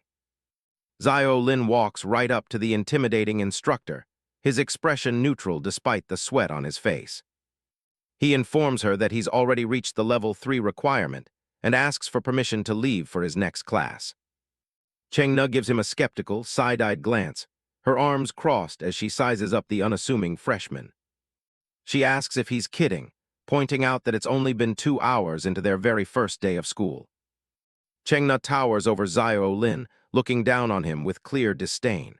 She can't believe a lucky guy with such pathetic stats managed to leech off his team for an S-rank evaluation. Her eyes narrow as she questions his claim of having level 3 swordsmanship. To her, it sounds like a desperate excuse from a freshman just trying to skip her class. Zio Lin doesn't back down, gesturing for her to just check his status panel if she doesn't believe him. He stands his ground despite the instructor's intimidating presence. Cheng-na just smirks, dismissing the idea of looking at boring digital numbers. She has a much more hands-on way of testing a student's true ability. A red system warning flashes across the air, signaling that the instructor is activating high-level teaching permissions. The atmosphere in the arena shifts instantly. The all-system training simulation arena begins to open, digitizing the world around them. Cheng-na stands ready as the ground starts to transform into something much grimmer. Zio Lin is suddenly transported into a dark, purple-hued dimension. He grips his sword tight as a pile of bones begins to stir right in front of him. Cheng-na undergoes a complete transformation, her body encased in sharp bone armor. She wields a massive, glowing, jagged blade that dwarfs Zio Lin's basic weapon. The simulation is fully active now, revealing a vast graveyard filled with a literal mountain of skulls. A massive, rib-like structure looms over the battlefield as the system welcomes them. She explains that this space was built at an astronomical cost to mimic the harsh laws of the normal world. Zio Lin looks small against the jagged, bone-covered horizon. She reassures him that he won't actually die in this simulation, but she doesn't sound very comforting. She stands behind him like a dark shadow. A close-up of her face reveals a cold, predatory look. She warns him that while death isn't permanent here, every bit of pain he feels will be 100% real. Skeletons begin to crawl out of the cracked earth, their purple eyes glowing with malice. Cheng-na watches with a cruel smile, having spent a fortune in points to set this up.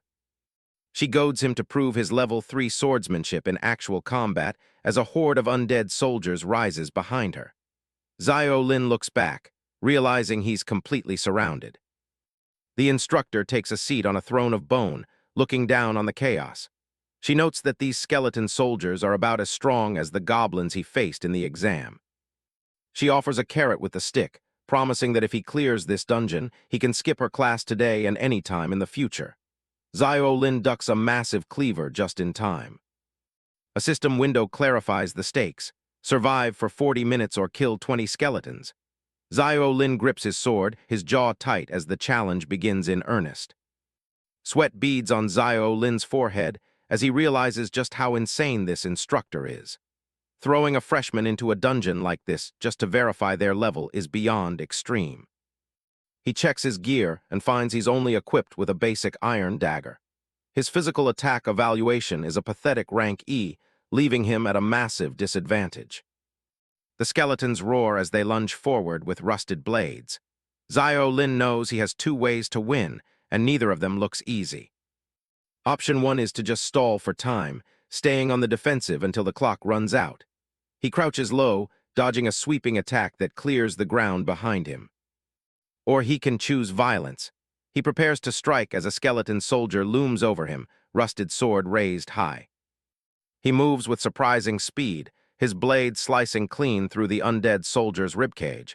He isn't just defending, he's going on the hunt. A clean decapitation confirms his first kill, and the counter on his screen ticks up to 1. Zio Lin keeps his focus sharp, already looking for the next target. He does the math as he fends off multiple attackers at once. If he hits their weak points, it'll take 40 precise strikes to reach his goal of 20 kills. Zio Lin's eyes glow with a blue intensity as he enters his flow state. He's determined to push through the physical gap with pure technique. Cheng-na watches from her throne, secretly impressed that the kid actually had the guts to charge headlong into the fray. It's not the reaction she expected. She thought he'd be terrified, begging for mercy the moment the skeletons started rising. Instead, he's actually putting up a real fight. She analyzes his every move, noting that his footwork and slashing angles are more than just decent. He knows how to generate force despite his low base stats. Zio Lin's movements are crisp, his judgment sharp as he weaves through the undead crowd. He strikes with a purple flash, taking down another soldier with surgical precision. Cheng-na realizes he's a tier above the idiots, who only know how to swing their weapons blindly. He's making up for his trash stats with sheer skill. Zio Lin is gasping for air, sweat drenching his shirt as the strain begins to take its toll. He's pushing his body past its limits, using every trick he knows to keep going. He's reached 13 solo kills, which is an absolute miracle considering his level. But as he blocks another blow, his arms are shaking visibly. The timer shows 28 minutes left, but Zio Lin is already at his breaking point. He's surrounded by skeletons, his sword heavy in his hands. A skeleton lands a heavy hit, sending a shock of pain through his shoulder. Zio Lin grunts, his vision blurring from exhaustion. Chengna stands up abruptly and calls out from her throne, telling him that's enough and he needs to face reality. She thinks he's done more than enough to prove his point. She tells him to just give up and surrender obediently before he gets seriously hurt. Zio Lin just stares at the ground, leaning heavily on his sword. Suddenly, a system notification flashes. Skill activated, heavy/LV, 1. Zio Lin's eye snaps open, glowing with a new, dangerous light. He unleashes a massive purple wave of energy that tears through the skeletal front line. The kill count jumps to 16 in a single, devastating explosion of power. Cheng Na's jaw drops in pure shock as she recognizes the skill he just used. She can't wrap her head around how a freshman could possibly have heavy slash. Zio Lin becomes a blur of purple steel, the counter ticking up faster than the eye can follow. 17, 18, 19, he's cutting through them like they're made of paper. He drives his blade straight through the final skeleton's skull with the last of his strength. The counter hits 20 out of 20, and the dungeon objective is finally complete. Zio Lin gasps for air, sweat dripping as he finally finds a moment of peace. Behind him, Cheng Na watches, her expression unreadable under her bone armor helm. "Senior, your requirement?" Zio Lin huffs out, looking back at her. "I completed it." Cheng Na stands tall, staring down at the exhausted freshman. She realizes getting an S rank wasn't just luck. This kid actually has the skill to back it up. The scene shifts to the sleek exterior of the student council office. Inside, a green-haired assistant drops a heavy stack of documents onto the desk. The student council president, a calm youth with blue hair, looks up from his work. The assistant points to a specific file, looking worried. She tells the president there's a certain class schedule he really needs to take a look at. A freshman's course selection is very bizarre," she says, holding the folder tight. The president leans back, looking at the name, Zio Lin. He's stunned to see the freshman has selected every single course available at the academy. The clock strikes 12:04 p.m. at the Dawn Academy Infirmary. Back at the infirmary, Cheng Na is in a heated argument with the president. She snaps that she didn't mean to mess him up, but she had to test him in the middle of class. "Nana, this isn't the first time you've treated freshmen like this," the president says calmly.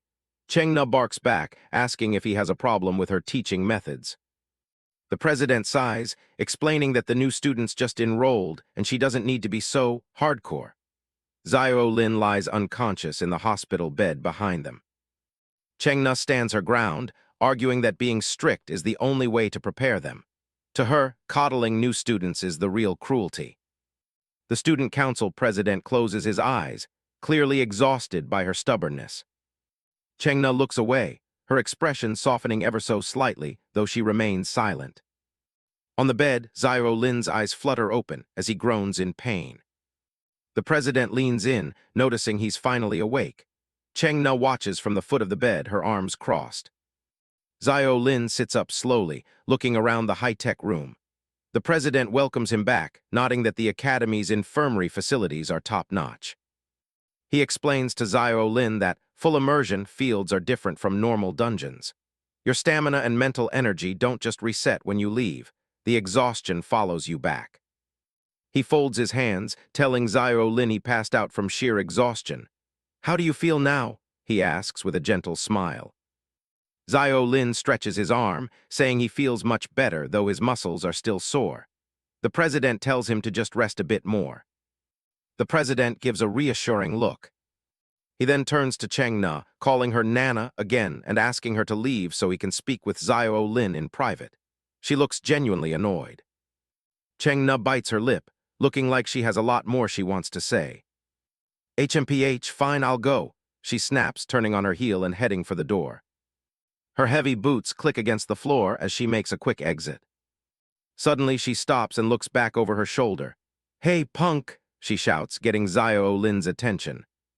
She tells him she's a woman of her word, and that his early leave privilege is officially approved. But her tone turns serious, as she warns him that students who try to train both magic and martial arts never end well. Without another word, she steps out and slams the sliding door shut with a loud bang. Zio Lin watches the closed door, thinking to himself that this senior isn't quite the she-dinosaur monster everyone makes her out to be. The president clears his throat, signaling it's time to get back to business. He asks if Zio Lin read the handbook, which explicitly warns against taking too many courses at once. A digital display shows the physical branch, covering swordsmanship, movement, and general physical training. Another display shows the magic branch, which includes meditation, spells, and perception skills. He admits that dual training gives an edge in the first year, as it allows a student to handle a wider variety of combat situations. But he warns that as the curriculum deepens, each branch splits into hundreds of specialized subpaths. By the second and third years, trying to master both would require 6 or 7 times the effort of a normal student. He compares the courses to a branching tree that splits finer and finer the further you go. Zio Lin simply replies, "I know."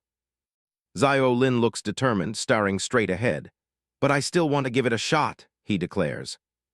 He clenches his fist, confident that with his top student talent backing him up, he can absolutely pull it off. A holographic screen suddenly pings with a notification. The president looks down to see a new message from the principal. The student council president pauses, staring at the holographic notification with a surprised expression. "All right then, Junior Zio Lin," he says, turning back to the student. "Since the principal has already approved your course selection, I won't harp on it." He explains that the schedule needs re-optimizing, and a new timetable will be ready by tomorrow morning. Zio Lin sits in the infirmary bed, thanking the president for the help. Zio Lin looks down, his brow furrowed with suspicion. He wonders how the principal's message arrived at such a perfectly timed moment. It's as if he's been being watched the entire time. Outside, the sun begins to set over the sprawling, majestic campus of Dawn Academy. In the grand principal's office, a figure in a dark robe stands before a towering, ornate window that looks out over the grounds. The principal, an elderly man with long white hair and a flowing beard, stares out with a weary gaze. A playful voice breaks the silence, asking why he has such a long face. Floating in a cloud of digital particles, the Dawn Academy Central Main Control System, AI, appears as a teenage girl with silver hair and glowing red eyes. She teases the principal, asking him to share his troubles so she can have a good laugh. The principal glances back at the mischievous AI, nodding that she seems to have been influenced by the anime culture of Blue Star lately. The Dawn Academy Central Main Control System, AI, twirls in the air, her white dress fluttering. She playfully asks if her current look is trending and offers to help recruit more freshmen if it is. The principal turns toward her, his expression stern. He reminds her that as the Academy's central brain, her existence is a secret known only to a select few. The Dawn Academy Central Main Control System, AI, puffs out her cheeks in a pout, complaining that even after 100 years, the principal remains as boring as ever. She floats up behind him, pointing out that this year's freshman class is exceptionally strong. She mentions the SS rank student and asks why that doesn't make him happy. The principal looks away, explaining that a normal person's total attributes usually average around 10 points. He continues, stating that the Academy's admission baseline is at least 20 points. However, Zio Lin's total stats only add up to 9, making him appear completely ordinary. Talents can only be detected after enrollment, he continues, his voice low and serious. This means that by all accounts, Zio Lin should never have received an admission notice. The Dawn Academy Central Main Control System, AI, laughs it off, suggesting it might just be a lucky mistake by the admissions department that landed them a genius. The principal turns his back to her, staring out the window once more. He reveals that when he tried to pull the boy's records, he found something truly disturbing. He stands still in the middle of the silent office, the weight of his words hanging in the air. There is no record of Zio Lin's admission in the system at all. Inside the Dawn Academy's high-tech command center, the AI reports that total enrollment stands at 1360 students. But there's a catch. The central computer only has records for 1359 admission letters. One is completely missing. The principal is baffled since something like this has never happened in the Academy's history. He asks the main control program what's going on. The AI confirms that 1360 letters were definitely issued, so the math should be right. Growing suspicious, the principal tells her to pull up Zio Lin's admission letter immediately. The AI gives him a smug look and delivers the bad news. Even as the principal, he doesn't have the security clearance to see that specific file. He's stunned. A simple admission letter is locked away from the head of the school. The AI admits she's just as surprised as he is, but the system's rules are absolute. The principal stares ahead, deep in thought about this mysterious student. He decides to let the matter go for now, realizing some things are better left alone. Instead, he uses his highest authority to encrypt every other freshman's letter to keep the database secure. The AI accepts the command without hesitation. Data streams fly past her as she begins the heavy-duty encryption process. Seconds later, she confirms that all 1359 accessible letters are now locked under the tightest security. That one remaining file is still untouched, maintaining its own maximum level of protection that no one can crack. The AI looks at him, sensing he's trying to hide the identity of the student that missing letter belongs to. The principal mentions he's headed back to the New World tomorrow. He wants to make sure that while he's gone, nobody gets in the way of Zio Lin's development. He officially leaves the Academy's internal affairs in the AI's hands. The next day in the cafeteria, things are bustling with students grabbing their meals. A senior student named Zhang Tingting spots Zio Lin and recognizes him as the kid who fainted after just one class. Zio Lin is caught off guard, realizing his embarrassing debut has already become campus gossip. Tingting warns him that running into someone like Senior Cheng Na is just pure bad luck. Zio Lin tries to change the subject, asking if only teachers can access the holographic simulation training field. She looks at him like he's crazy and asks if he's even bothered to check his monitor permissions yet. She explains that being a class monitor comes with some pretty serious perks. A digital interface pops up, showing he can manage his classmates' data and status. He also has the power to approve or deny requests for the simulation field from anyone in his class. Even better, as a monitor, he can apply to use the field himself without needing anyone else's okay. Zio Lin finds the button and decides to give it a shot right then and there. Tingting tells him to apply for student mode, though she's sure a freshman will just get auto-rejected. Just as she says that, a notification dings on his screen. He actually found the option. Tingting literally spits out her drink when she sees the approved message flash across his interface. She's totally floored. Her own monitor had to wait 3 weeks for an approval, yet this kid got it instantly. She warns him that the simulation field is normally sophomore territory and costs a whopping 500 redemption points just to open. Those points only come back if you pass the training, fail, and they're gone for good. Zio Lin realizes the stakes are high. He only has 800 points total, so failure isn't an option. He remembers the principal mentioning that only the top 3 in the upcoming exam get to go to the New World early. Then, the ponytail-haired male teacher, Chin Chuan, didn't forget to remind everyone that the monitor position would be re-elected right after the big exam. He remembered Wang Dalin roaring in contempt, barking that once the election comes around, a weakling like Zio Lin wouldn't stand a snowball's chance in hell of keeping his position. Zio Lin knows the heavy hitters in Class 7, like Gu Zioyu and Wang Dalin, are waiting for their turn to take his spot. He narrows his eyes, determined to grind and get stronger before the re-election exam takes everything away. Zio Lin says his goodbyes to Zhang Tingting, heading off to his next class. Tingting watches him go, impressed by his dedication. She thinks it's no wonder a hard worker like him became the acting monitor. Over at the gym, students are finishing up their workout and heading out for the day. Liang Ziyu, a freshman from Class 6, is fuming. He can't believe someone with such garbage stats was chosen as an acting monitor, calling the decision insane. In a fit of rage, a muscular student nearby completely crushes his water bottle. This is Wang Dalin, and he's just as angry. He insults the counselors, calling them flunkies who couldn't even make it past their first year. He snarls that a counselor's vision must be trash if they're backing someone like Zio Lin. He looks down at the gym floor, calling Zio Lin a poser for staying late for solo training. Wang Dalin isn't just mad at Zio Lin. He's also bitter about Gu Xiaoyu looking down on him, promising to show her what he's capable of. Liang Ziyu smirks and suggests they don't wait 3 months for the official assessment. He wants to teach Zio Lin a lesson right now. He tells Dalin he has a connection in the disciplinary department and suggests framing Zio Lin for a rule violation to tank his points.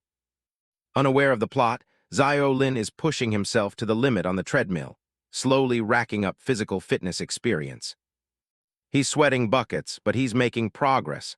His basic physical fitness is currently sitting at level 1. He finally stops to catch his breath, noticing it's already almost 7 o'clock. He figures he can just make it back to the dorms before curfew if he leaves now. As he walks toward the exit, he plans to keep up this routine every day until he hits level 2. But when he reaches for the door handle, something's wrong. It won't budge. Multiple clicking sounds echo through the empty gym. The door has been deadbolted from the outside. He stares at the lock in disbelief, wondering if he's really trapped inside. He tries the handle again, thinking the staff was just being careless and didn't bother checking if anyone was still in here. He grumbles about having to sleep in the gym since curfew is coming up fast. Suddenly, a loud snap echoes through the room as the lights completely die. Zio Lin stands frozen in the middle of the pitch-black training room.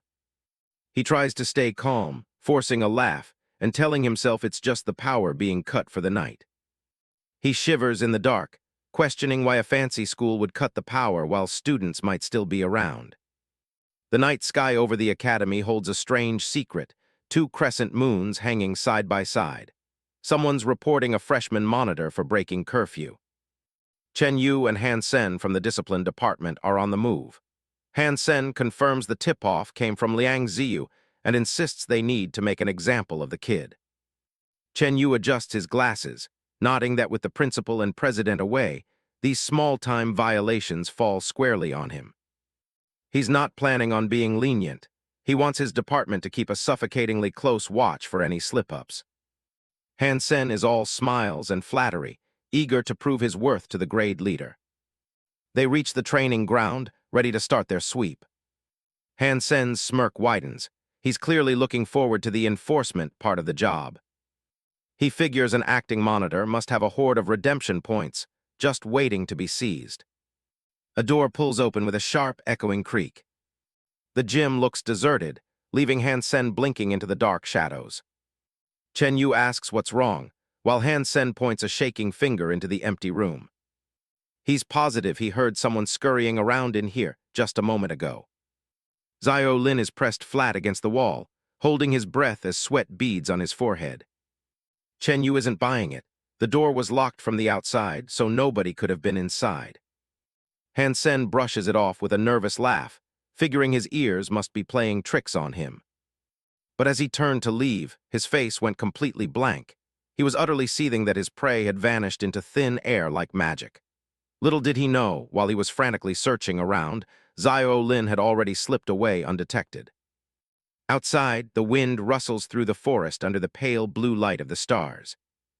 Zio Lin finally lets out a ragged breath, leaning against a tree as he realizes how close he came to getting caught. He knows that being caught out at night means a massive point deduction. It finally clicks. Getting locked in and then having the patrol show up immediately wasn't a coincidence. It was a setup. He wonders if he's overthinking it, or if someone actually has a target on his back. His eyes sharpen as he looks toward the horizon. There they are again, 2 moons glowing brightly above the tree line. He remembers the lesson about the academy being modeled after Norma World. Now he's seeing it for himself. Returning to the gym is too risky, so he has to find a new place to lay low for the night. A massive, jagged purple head rises from the foliage nearby. A chill runs down his spine as he senses something far larger than any student watching him. A giant, glowing purple eye blinks open, focusing its gaze directly on him. It's the purple dragon, the same beast from the entrance ceremony. Zio Lin freezes, his mind racing as he recognizes the monster. The dragon shifts, its wings casting a massive shadow across the clearing. It stares down at him with an intensity that makes his blood run cold. Flight is the only option. He doesn't wait to find out if it's hungry. He turns and bolts as fast as he can. He glances back, praying he's not about to become a midnight snack. Through the dense trees, he spots the outline of a large building. Desperate for any kind of shelter, he decides to dive inside and hide. He slips through a trellis-covered entrance, the wood creaking under his weight. He stops to catch his breath, hoping the dragon won't follow him into a confined space. A rustling sound comes from the garden nearby. He looks down to see a black bird with glowing red eyes staring back. That's no ordinary chicken. It's not just the birds. The cabbages in this garden are bigger than he is. Nearby, a bush is loaded with glowing red fruit that smells incredibly sweet. He wonders if he should risk a taste. Zio Lin stares down at the bird, wondering if it's as tasty as it looks. It looks plump and delicious. Suddenly, he's really craving some beggar's chicken. But the bird has other plans and lets out a deafening roar. He's barely processed the sound before the chicken literally breathes fire right at his face. Zio Lin scrambles backward, realizing this academy is way more dangerous than he thought. Suddenly, a hand reaches out and snatches the fire breather right by its neck. Zio Lin freezes, looking up at the mysterious newcomer. The man looks tired, holding the limp bird while accusing Zio Lin of trying to steal his livestock in the middle of the night. The two stand in the garden, a tense silence settling between them under the moonlight. Zio Lin gulps and tries to find his voice to ask who this guy even is. The man just scoffs at the question. He introduces himself as Song Junlang, the head of the logistics department, and he's not happy about the intruder. Song Junlang notes that Zio Lin is a freshman who's already managed to break curfew and trespass in his territory.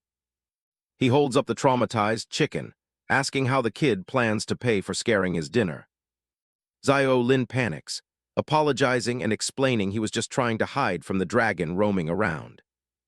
To make a long story short, he recounts how he ended up locked in the training grounds earlier.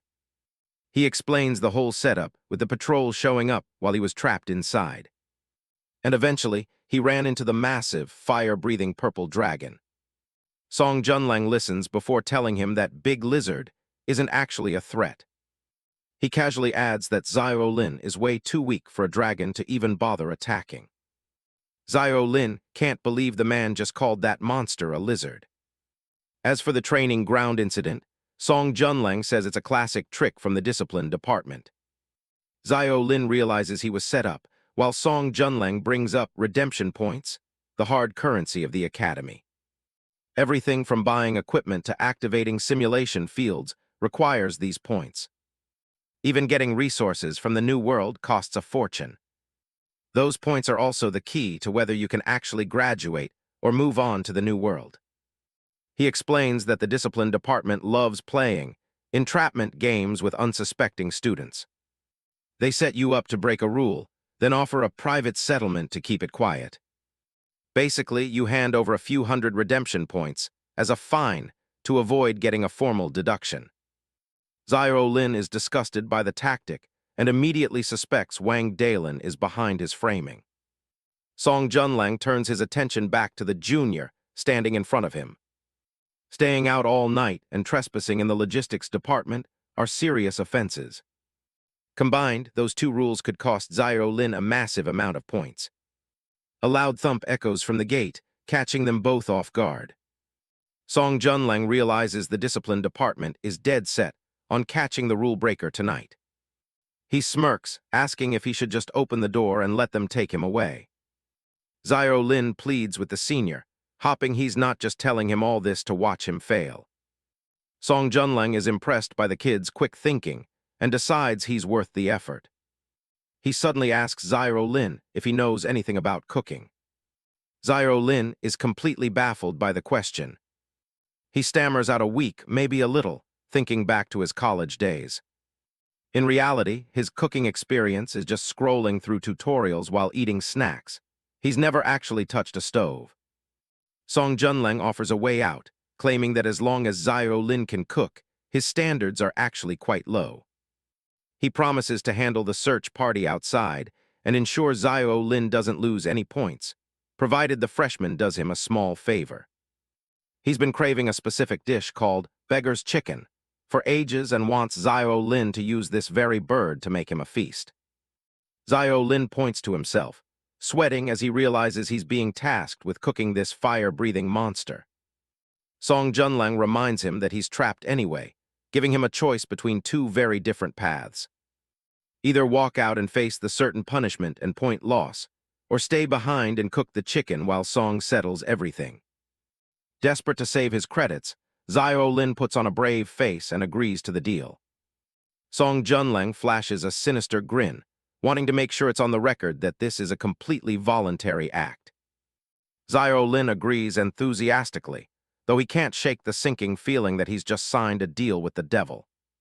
Song points toward the building, telling the freshman to hide inside and stay as quiet as a mouse while he handles the group outside. Zio Lin hurries off, thanking the senior for the unexpected lifeline. Song Junlang steps out to meet the patrol, greeting them with a casual and irritatingly cheerful shout.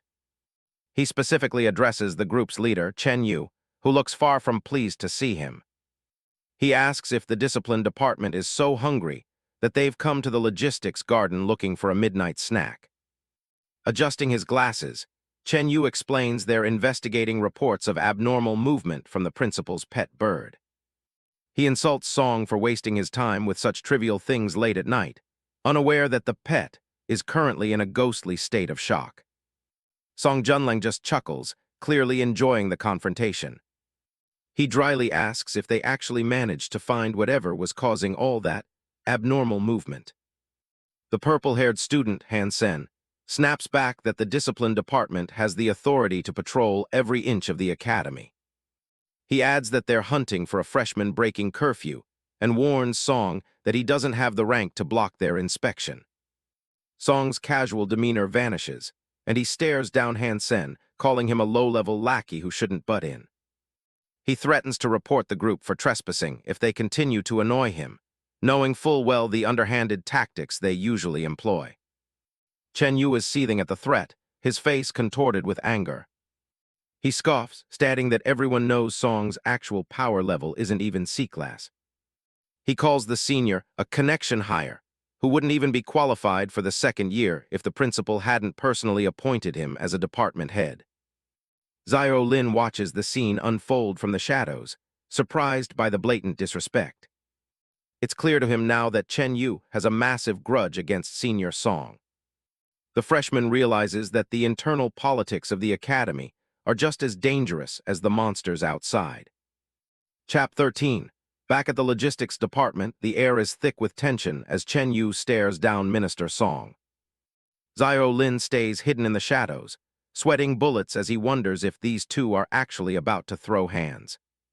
Song just scoffs, looking completely unimpressed by the senior's posturing. He mocks Chen Yu, pointing out that provoking someone with his level of connections isn't exactly a high IQ move. One of Chen Yu's lackeys snaps, warning Song that even his friendship with the principal won't let him ignore academy rules. He shouts that the discipline department has formal authority, and Song has no right to get in their way. Suddenly, a sharp chime cuts through the argument, an incoming call from the academy president. Chen Yu's face hardens as he orders the call to be put through. A blue hologram flickers into life, and the president immediately demands to know why Chen Yu is harassing the logistics department. He gives a direct order to stand down, but Chen Yu tries to argue that they're just hunting for anomalies. Chen Yu grits his teeth, furious that he was so close to finally pinning something on Song. His subordinate isn't backing down either, accusing the president of being blatantly biased.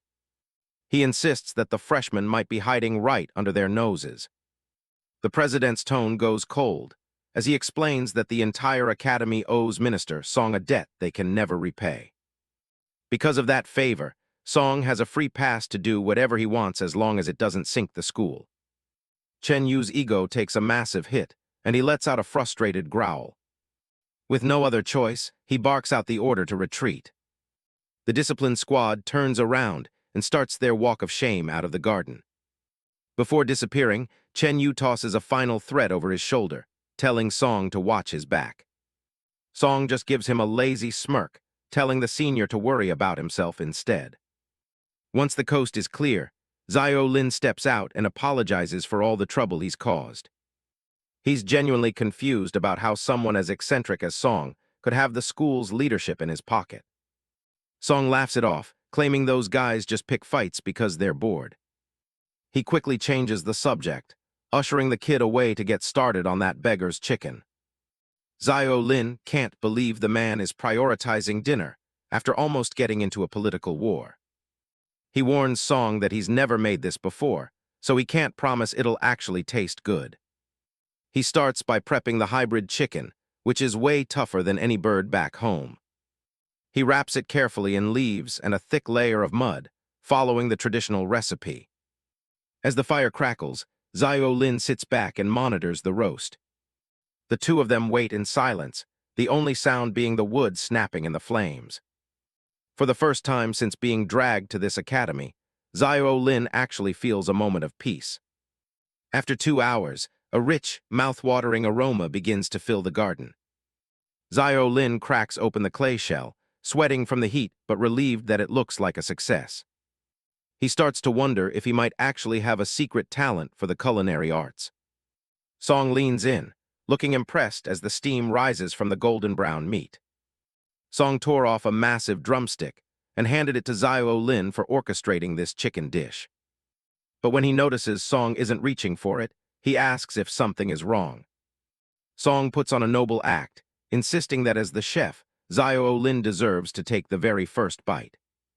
Starving after all the training and hiding, the freshman doesn't need to be told twice. He takes a massive, confident bite of the drumstick. His eyes light up. It's tender, flavorful, and easily the best chicken he's ever tasted. But as he chews, Song's expression turns serious and he asks a chilling question. How does his body actually feel? Zio Lin is confused. He doesn't understand why the minister is asking about how his body feels instead of how the food tastes. Suddenly, a sharp, rhythmic thumping starts in his chest. Something is very wrong. The chicken drops to the ground as he clutches his stomach. It feels like he just swallowed a gallon of liquid fire. Song Junlang stands over him, casually asking if the pain is the only thing he's feeling. He tells the kid to just endure it, promising the agony will pass once the process is complete. Zio Lin gasps on the floor, realizing the minister knew exactly what this chicken would do.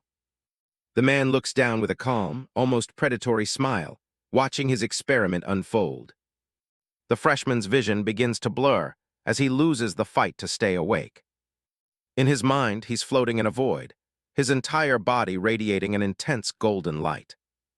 Glowing veins of energy begin to trace patterns across his skin, flowing through his blood. The heat inside him becomes unbearable, like his very soul is being cooked. But under the pain, there's a surge of raw power he's never felt in his life. Song's notebook shows the truth. This was hybrid iron-crowned chicken number 3, specifically bred for physical enhancement. The minister notes that despite his improvements, the biological rejection response is still incredibly violent. He watches over the unconscious boy, waiting for the results of the transformation to settle. 2 days pass, and the sun rises over the quiet medical facility. The inside is a typical researcher's mess, a chaotic lab filled with papers and strange tools. Zio Lin groggily opens his eyes, his head spinning as if he's just come off a roller coaster. Song Junlang walks in, looking far too cheerful while carrying a bowl of glowing golden items. As soon as he's fully awake, Zio Lin snaps, accusing the man of using him as a lab rat. The minister just laughs it off, claiming there was never any real risk to his life. Zio Lin isn't having it, swearing he'd come back to haunt the guy if that meal had killed him. Song tells him to take a breath and relax, since he's clearly fine now. He suggests that before they argue anymore, the kid should take a look at his stats panel. The minister promises that he's in for a massive surprise. Zio Lin narrows his eyes, skeptical but willing to check the numbers. He summons the holographic interface, deciding to trust the man one last time. The display flickers to life, showing his updated attributes. He scans the list of numbers, his expression turning from annoyance to pure confusion. Suddenly, he lets out a shout of disbelief.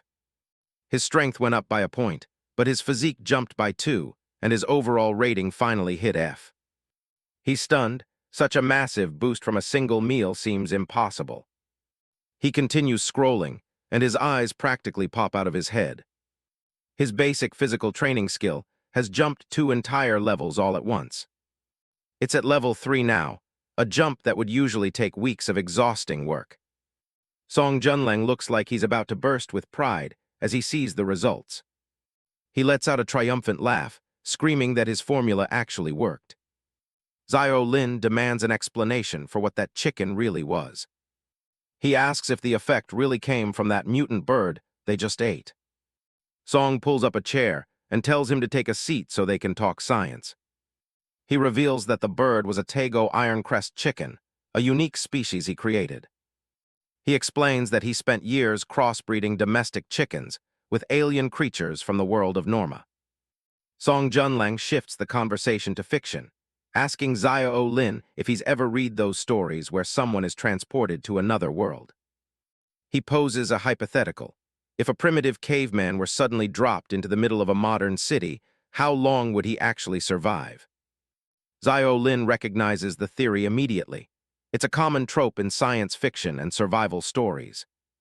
He explains that the caveman wouldn't have the right immune system for modern diseases and would likely be killed by common germs. A small illustration shows the poor caveman being overwhelmed by giant, malicious-looking microbes. Song confirms it's the same logic for them. Blue Star and Norma are fundamentally different environments. He explains that student bodies must reach a certain stat threshold before they can physically adapt to the new world. Zio Lin finally understands why the student council president was so alarmed by the principal's suggestion of an early entry. Song's brainwave was to find a shortcut by using the biology of Norma's creatures to speed up the human adaptation process. He sheepishly admits that his first attempt involved eating the creatures raw, which almost resulted in his death. Zio Lin is left speechless by the minister's absolute lack of self-preservation during his research. Song explains that his subsequent research focused on creating hybrids that would reduce the violent rejection response. He calls his breakthrough food therapy, though he notes it only works once per specific hybrid breed. Zio Lin listens intently as the man explains the biological limitations of his experiment. Song jokes that if people could just eat for stats, the academy wouldn't bother with the grueling physical training classes. While the chicken won't help him anymore, Song mentions he has plenty of other edible hybrids for the freshmen to test. Zio Lin realizes that despite the rewards, he's effectively become the minister's willing guinea pig. Song Junleng gives a soft, satisfied chuckle as he sees the realization sink in. Zio Lin agrees to help, but only on the condition that his life isn't put in danger again. Song promises he's safe, and then nonchalantly reveals that Zio Lin has been unconscious for 2 whole days. The news sends Zio Lin into a panic. He's terrified his credits will plummet for missing so much class. The minister reassures him, explaining that he's already approved a leave slip that covers his entire absence. Relieved, Zio Lin finally relaxes as he prepares to return to his normal student life. He heads for the door, and Song reminds him not to forget their dinner appointment later tonight. Meanwhile, in the cafeteria, Gu Zioyu eats her meal in her usual quiet, focused manner. Behind her, several students are engaged in a loud and heated discussion about recent events. Han Sen tells the others to drop the subject of Zio Lin, clearly frustrated by how the situation turned out. The student who locked Xiao Lin in the training field is fuming, unable to accept that the boy simply vanished for 2 days. He's even more annoyed that instead of being expelled, Xiao Lin somehow managed to get on good terms with the Minister of Logistics. Gu Xiaoyu listens to the gossip, realizing that she really hasn't seen Xiao Lin since the training field incident. She's pulled out of her thoughts when someone sits down at the table right next to her. Xiao Lin appears with a casual wave and a grin, looking remarkably healthy for someone who was just missing. Gu Xiaoyu looks him up and down, demanding to know where on earth he's been for the last 48 hours. Xiao Lin and Gu Xiaoyu sit in the cafeteria, where she immediately grills him on his 2-day disappearance. He gives her a vague brush-off, rubbing the back of his neck while trying to avoid a long explanation. The conversation is interrupted by a muscular student with short brown hair shouting from across the room. He sounds surprised and offended that Xiao Lin actually had the guts to show his face in public again. Wang Dalin walks over with a boisterous laugh, mockingly calling Xiao Lin their all-powerful acting monitor. He assumes Xiao Lin must have been expelled for violating academy rules during his absence. He stands over their table with his arms crossed, condescendingly telling Xiao Lin that he's still trash no matter how hard he trains. He laughs at the idea of an inept bird trying to fly early, insisting the gap in their strength is permanent. Xiao Lin doesn't even bother looking up, casually digging in his ear with a smug grin. He tells the bully he's doing an amazing job and should definitely keep up the attitude. The sarcasm hits Wang Dalin like a physical blow, and his face contorts with rage. He snaps back, demanding to know what's with the crappy attitude. He keeps shouting, warning Xiao Lin not to think he's special just because he's close with Minister Song from the logistics department. He reminds him that in this academy, strength is the only thing that matters. Wang Dalin turns to leave, throwing one last jab over his shoulder. He promises to show Xiao Lin exactly how massive the gap between them is during the upcoming comprehensive exam. Xiao Lin watches him stomp away, looking more bored than anything else. He mutters about how crazy the guy is before turning his attention back to his meal. Gu Xiaoyu ignores the drama entirely, pushing her glasses up as she asks if he's seen the new notice yet. Her serious expression suggests it's not something he can just brush off. She explains that the time for the first comprehensive exam has been rescheduled. She raises a finger to emphasize the point, her gaze fixed intently on him. Xiao Lin is stunned to hear that the preparation time has been cut exactly in half. What was supposed to be 3 months is now only a month and a half away. He realizes he's in serious trouble since he barely has any time left to improve his abilities. If he can't make a massive jump in strength, passing the assessment will be an issue, let alone reaching the top 3. Today's class is on basic meditation, and he's already missed the first 2 days. He knows he has to hurry and catch up on everything he's missed if he wants any chance of survival. A very short girl in a purple witch outfit, Lee Mailing, appears in the classroom. She is a third-year student and the substitute teacher for basic meditation, and she doesn't look happy to see him. She immediately starts shouting, accusing Xiao Lin of being the one who bullied her senior, Cheng Na. She's convinced he caused trouble in swordsmanship class and forced Cheng Na into a rude request. Xiao Lin puts his hands up defensively, trying to clarify that it's all a misunderstanding. He insists he never bullied Cheng Na and that it was her who wanted to test his strength. Lee Mailing snaps back with a loud shout of disbelief. The other students sit on their meditation cushions, watching the substitute teacher lose her temper. She paints a dramatic vision of a crying Cheng Na, claiming she was only trying to help him. She accuses him of ignoring her advice on dual magic martial cultivation and even pressuring her with the student council president. Lee Mailing points a finger right at his chest, calling him an ungrateful fellow. She tells him that if it weren't for Cheng Na speaking on his behalf, she wouldn't have even let him into her classroom. She turns her back on him and starts walking, lecturing about how freshmen like him never understand good intentions. Her tone is heavy with a grudge as she begins a story about a previous student. She recalls a junior who was exactly like him, stubbornly insisting on taking the path of dual cultivation despite being advised against it repeatedly. Eventually, The academy had no choice but to let him do as he pleased. A flashback shows Chang-na happily talking to a male student in tactical gear. It was a simpler time before the tragedy that was about to unfold. In that student's very first encounter in the new world, his unrefined magic and half-baked sword skills failed him. He was torn to shreds by a pack of savage, red-eyed monsters as he stood alone on the battlefield. Lee Mailing describes the aftermath, saying his body was nothing but a pile of shredded meat when it was sent back. A vision of Chang-na shows her crying over the loss of her junior. The incident became a lifelong nightmare for Chang-na, leaving her with a crushing sense of guilt. Lee Mailing stares ahead, her voice trembling with emotion as she explains that Xiao Lin knows nothing of that pain. She looks down, her face shadowed by the brim of her witch hat as she relives the memory. The weight of her senior's trauma seems to rest squarely on her small shoulders. Xiao Lin stands silently behind her, finally understanding why Chang-na was so opposed to his training path. It wasn't about looking down on him, it was about preventing another death. He realizes that her actions came from a place of genuine concern after witnessing such a horrific tragedy in the past. He watches Lee Mailing as she trembles with anger and sorrow. He tells his teacher that he understands her point, but his expression remains firm. He has no intention of backing down from his chosen path.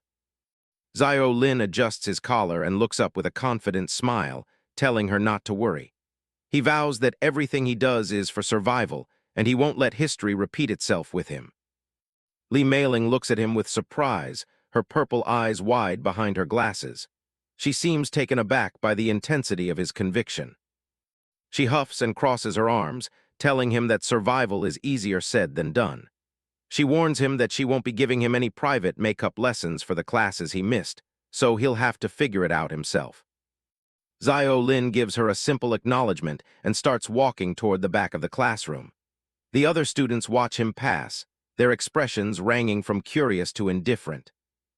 Gu Xiaoyu waves him over from her spot on a meditation cushion, signaling for him to join her. She looks much more approachable than the substitute teacher. Xiao Lin spots her and heads over, looking relieved to see a friendly face. He had been worried about falling behind in a class he knew nothing about. She hands him a brown notebook, explaining that these are her notes from the last 2 days of classes. Xiao Lin takes it gratefully, thanking her for the help. He opens the notebook and starts skimming through the detailed handwriting. He's impressed by how thorough she is, even with the basics of meditation. The notes describe the 4 major elements that make up their world: wind, fire, water, and earth. Each one is represented by a small, glowing wisp of energy in the diagram. It goes on to explain how powerful mages can control these elements at will, combining them like lines of code to construct complex and devastating spells. A silhouette of a mage is shown wielding all 4 elements simultaneously. The essence of meditation is to perceive these elements drifting in the air, establish a connection, and then try to control them. Xiao Lin sits cross-legged, surrounded by swirling elemental energy as he attempts the exercise. He shuts his eyes tight, sweat beaded on his forehead as he tries to sense anything at all. After a few moments, he realizes something is wrong because the world around him remains completely empty. Xiao Lin sits cross-legged, eyes squeezed shut as he tries to focus. He's sweating from the effort, but after a long silence, he realizes he still can't perceive a single thing. A golden, glowing fruit is tossed into the air and caught by a hand. A voice calls out, asking if he's hit a roadblock in his meditation studies.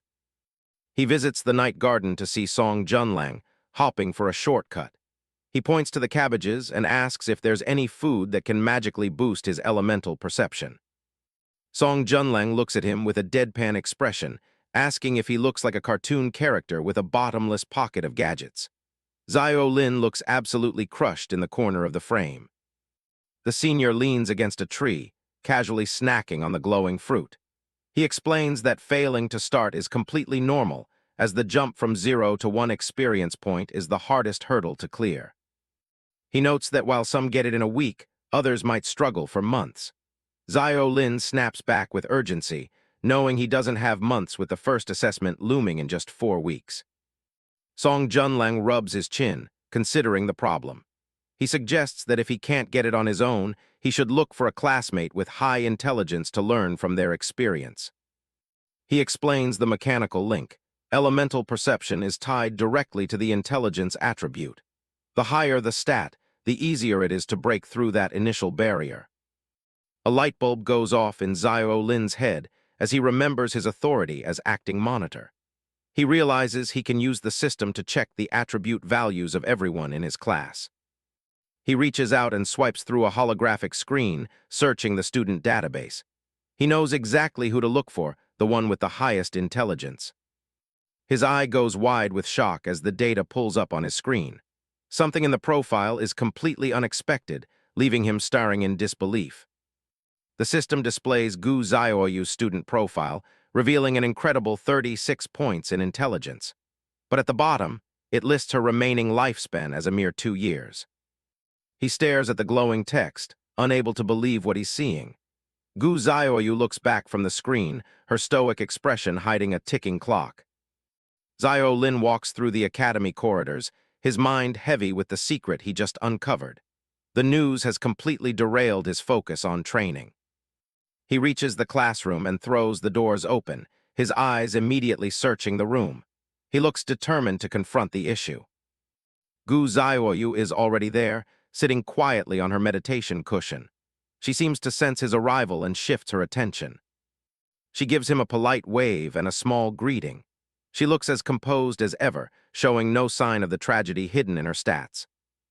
Zio Lin drops onto the cushion in front of her, his brow furrowed. He doesn't bother with small talk, his serious expression signaling that something is wrong. He reminds her that as the acting monitor, he has the power to look at student profiles. He looks up at her, hesitant but determined to speak. He tells her straight out that he saw her natural lifespan. He mentions the exact remaining time, 2 years, and waits for her reaction. Internal panic sets in immediately as he realizes how creepy he sounds prying into her private business. He turns into a sweating, spiraling chibai, cursing the awkwardness he just created. Gu Zioyu stares at him through her glasses, her expression unreadable. For a long moment the classroom is silent. She sits calmly, her hands resting on her knees. She doesn't look angry or scared, just quietly observant as he waits for her to say something. She finally asks why he's bringing this up so suddenly. Her voice is level, betraying none of the weight the topic carries. Zio Lin leans in close, his voice dropping to a whisper as he asks if she's suffering from some kind of terminal illness. He looks deeply concerned for her well-being. He tells her that since they've survived life-or-death situations together, he wants to help her find a solution. He places a hand on his chest, speaking with genuine sincerity. Gu Zioyu begins to speak, her gaze drifting slightly as she prepares to reveal the truth. She remains remarkably composed. She clarifies that it's not a disease or a terminal illness. She explains simply that it's something she was born with, a natural condition. Zio Lin's eyes go wide. The idea of being born with such a short lifespan is something he can't quite wrap his head around. He realizes why she was so laser-focused when Qin Chuan mentioned that staying at the school could increase lifespan. She confirms it with a soft, yeah, acknowledging her motivation. She reminds him of the academy's rules. Those who fail the assessment lose their memories and get sent home to Blue Star. She looks at him with a somber intensity. She explains that while going back might be fine for others, for her it means only 2 years left with no way to change her fate. Her resolve to stay at the academy is absolute. She looks him in the eye and thanks him sincerely. She credits his help with giving her the chance to stay and seize this one opportunity to live. Zio Lin looks away, rubbing his head in embarrassment. He plays it off as a win-win situation, claiming he just wanted to maximize his own rewards. He tells her she can ask him for help anytime. He considers her a friend after surviving the admission test together. The PA system on the wall suddenly crackles to life, cutting through the emotional moment between them. The classroom doors swing open and Li Meiling stomps in, looking completely miserable. She grumbles about only being a substitute teacher for a handful of credits. She stops in her tracks when she sees the students already waiting. She looks them over with a skeptical eye, her annoyance still clear. A small, floating version of the witch teacher gives them a begrudging humph. She admits she can offer a bit of praise since they actually showed up on time. Zio Lin gives her a bright, enthusiastic acknowledgement, thanking her for the compliment. Gu Zioyu just watches silently, her expression returning to its usual stoic state. Li Meiling snaps at them, pointing a finger as she reminds them of their failure in the last session. She notes that they didn't even manage basic elemental perception before the bell rang.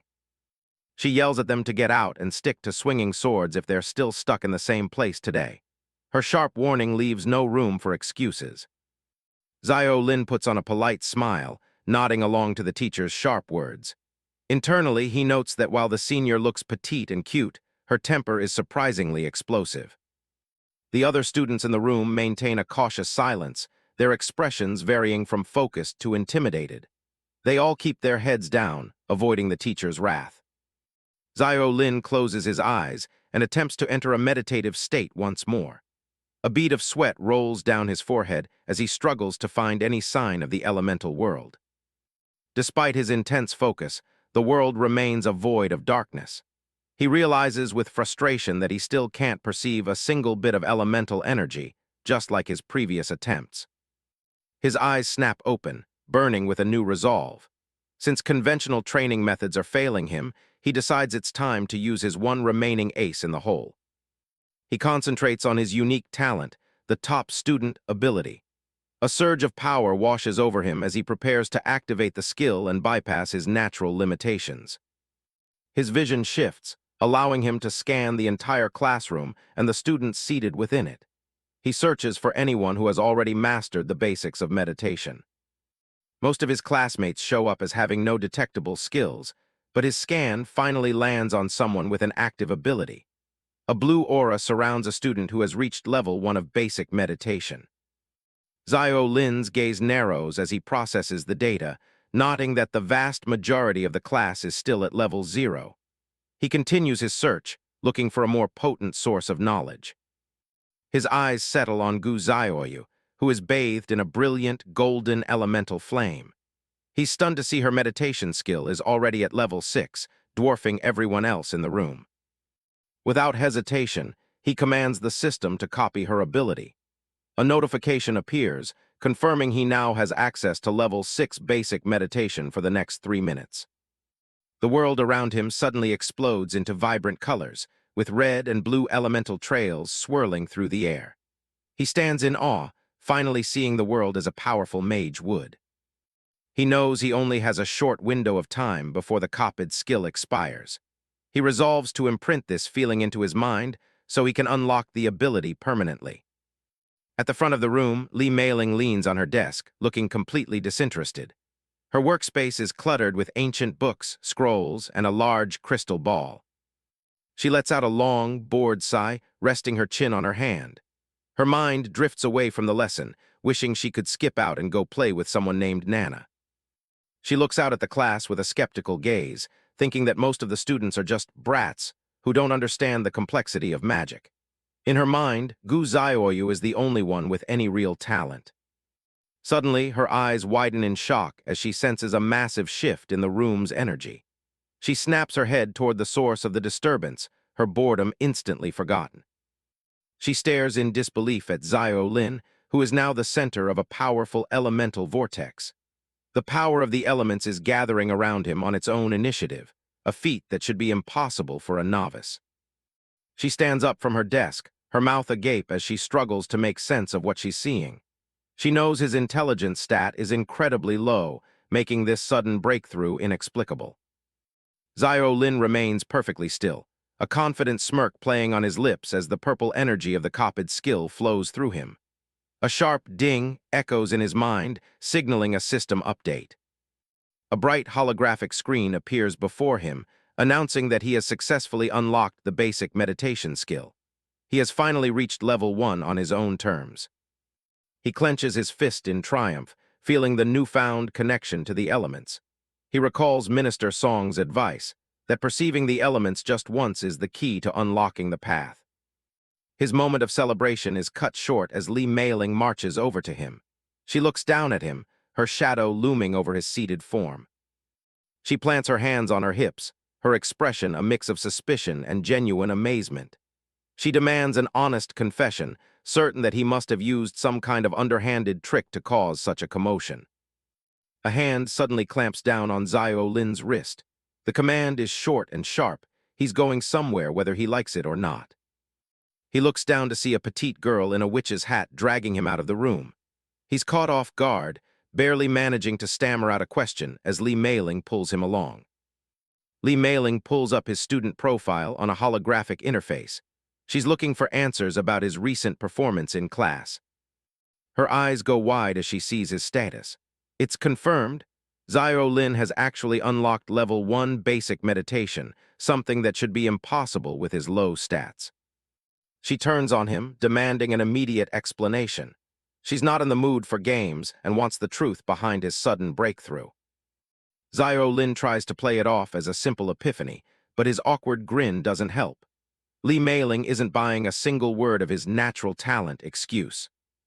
He quickly switches tactics, crediting his success to private tutoring from Gu Zioyu and some questionable snacks from Song Junlang's lab. It's a half-truth designed to sound plausible enough to get her off his back. He shrugs, suggesting that maybe one of those weird fruits gave him a temporary boost. It's the perfect cover. If something weird happened, just blame the guy known for feeding students experimental food. The mention of Song Junlang actually works. Since that man is a known lunatic in the academy, his involvement makes any impossible situation seem likely. Lee Mei-ling gives him a stern warning about being a lab rat for a man who values research over human life. Zio Lin just nods along, relieved that she's finally dropped the interrogation. Feeling bold, Zio Lin asks when he can finally start learning real spells.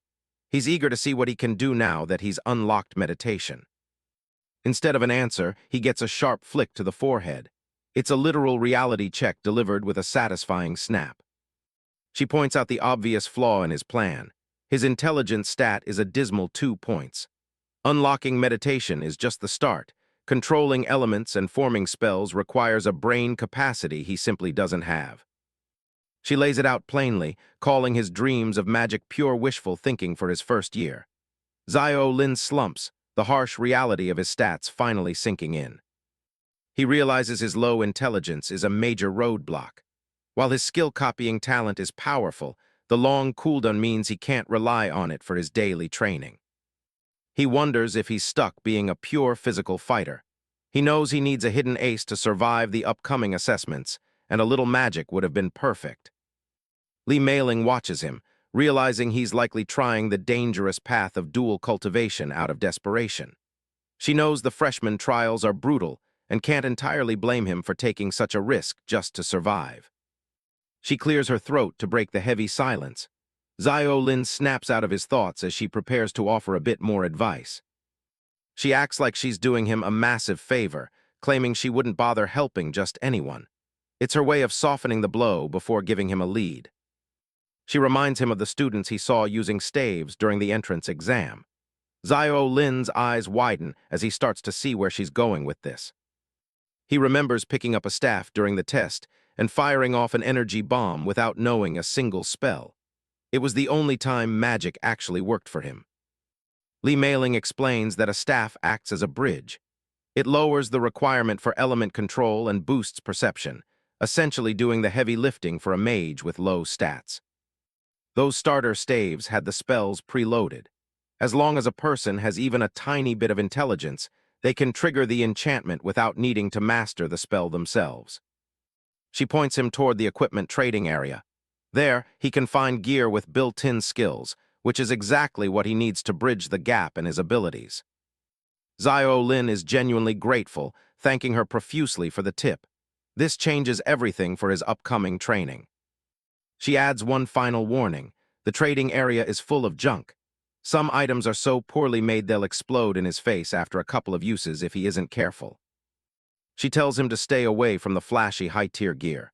With his low stats, he'd be lucky to even handle a basic staff without it going haywire. Zio Lin promises to follow the advice as she heads off. He's got a plan now, and he isn't going to waste it on flashy, useless gear. Lee Mei-ling pauses at the door, one last thought on her mind. She gives him a final, somber reminder: don't risk your life just to get stronger. In this academy, staying alive is the only goal that truly matters.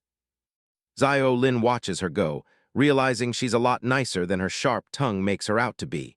She clearly cares more about the freshman than she lets on. Later, he arrives at the trading area with 800 exchange points burning a hole in his pocket. It's time to see what that money can buy him. He has to be smart with his budget. Entering the simulation costs 500 points, a deposit he only gets back if he survives and clears the floor. That leaves him with only 300 points for gear. After a week of scouring the market and haggling with sellers, he finally secures 2 customized novice weapons that fit his unique needs. He's now the owner of an enhanced staff with an ice bolt enchantment and a short sword that can trigger a wind blade. It's a modest setup, but it's tailored specifically for his combat style. Fully geared up in his tactical suit, Zio Lin stands ready in the training grounds. He's done the prep work.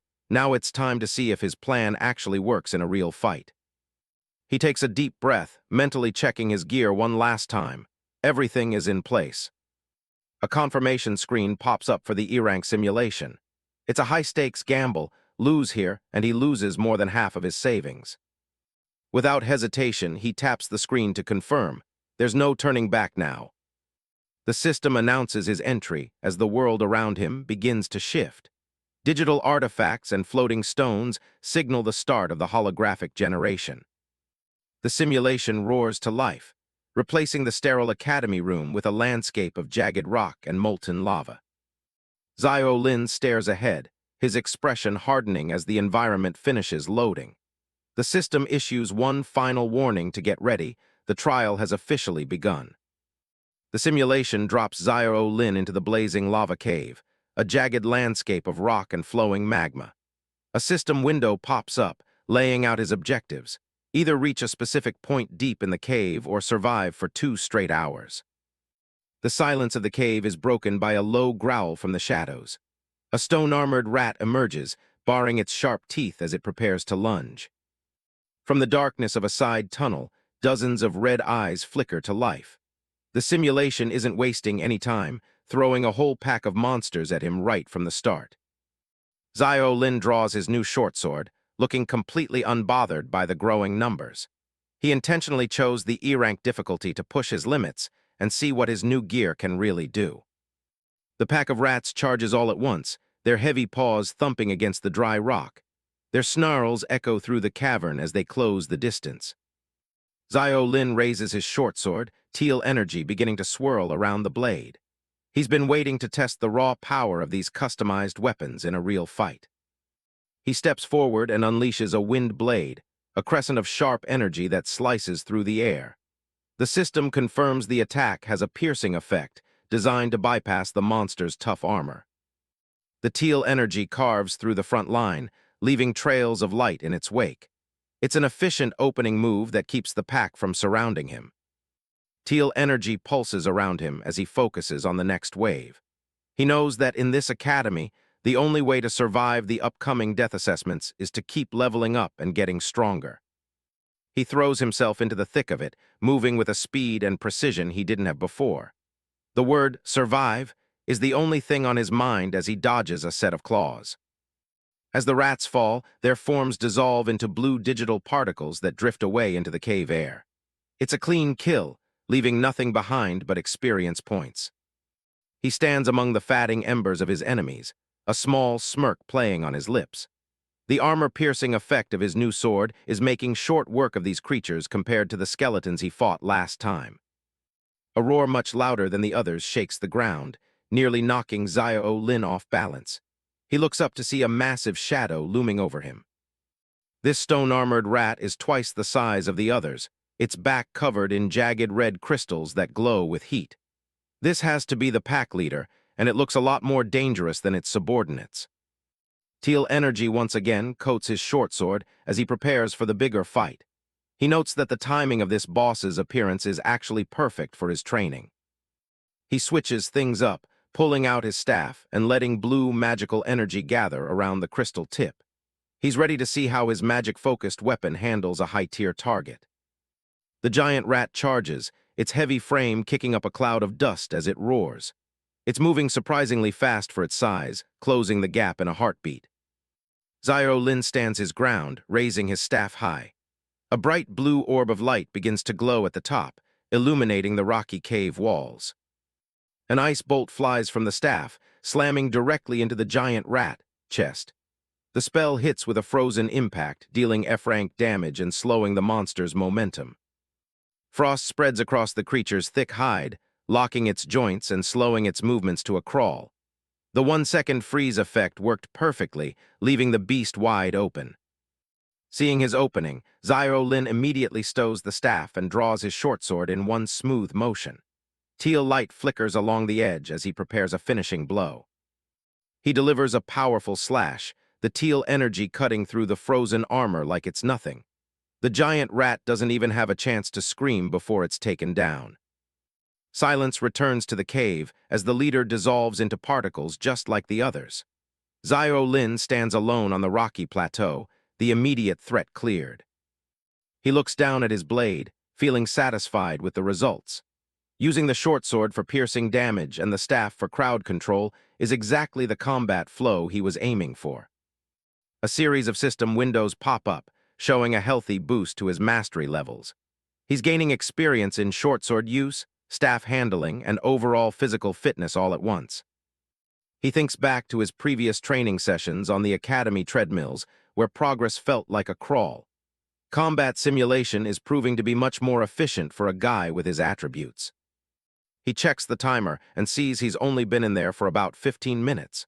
Even though he's met the initial requirements, he knows there's more to be gained by staying inside. He takes a moment to sit back and rest against the cool rock, catching his breath. He decides to pace his stamina so he can explore deeper into the cave once he's recovered. A sharp ding notification cuts through the ambient noise of the cave, snapping him back to attention.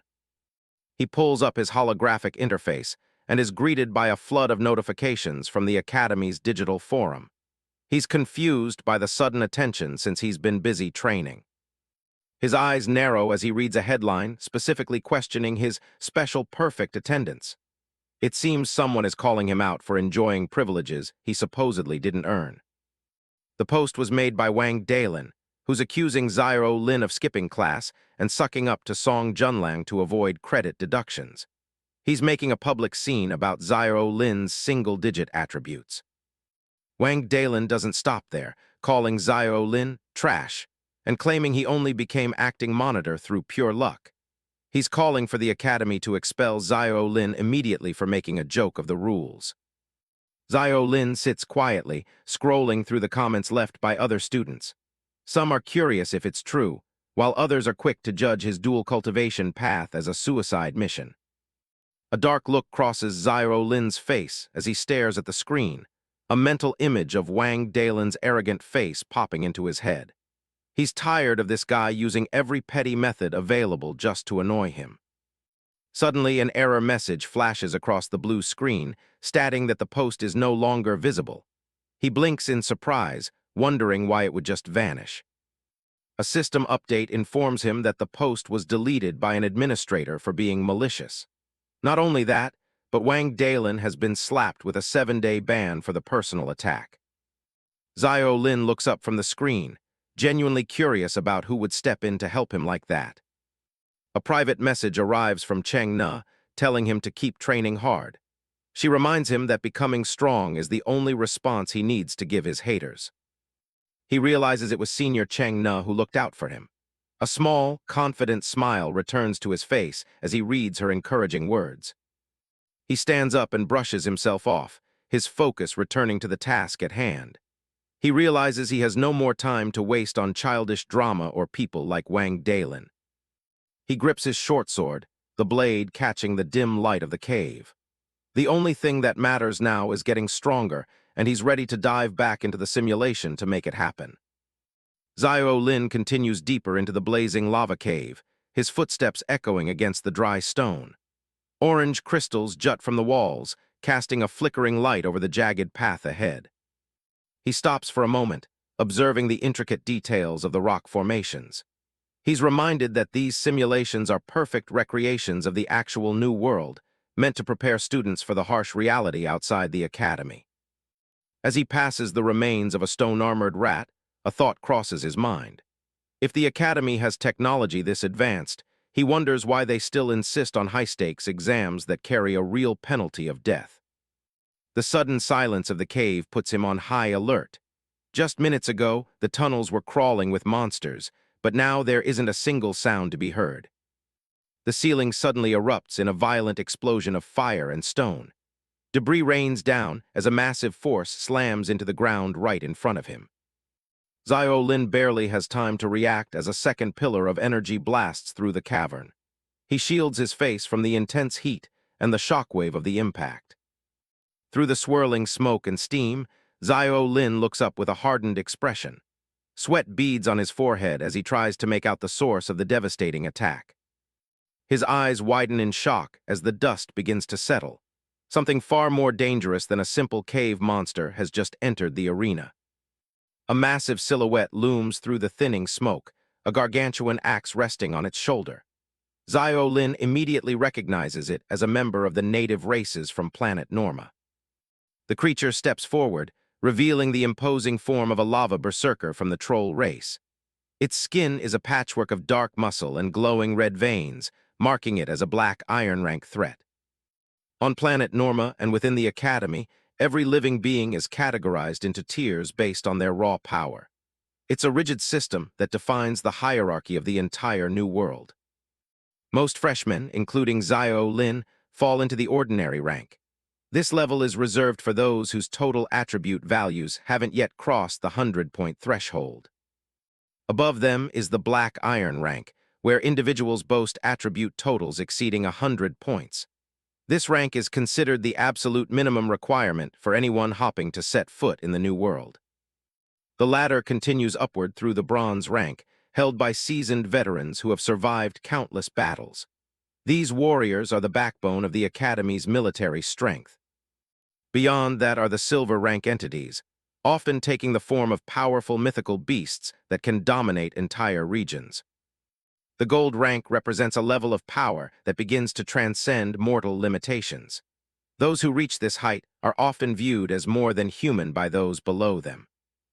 Near the pinnacle is the dark gold rank, a tier occupied by legendary creatures like the great dragons. Their presence alone is enough to change the course of a war. At the very top stands the legendary rank. These are the masters of magic and combat whose names are recorded in history, possessing power that few can even imagine.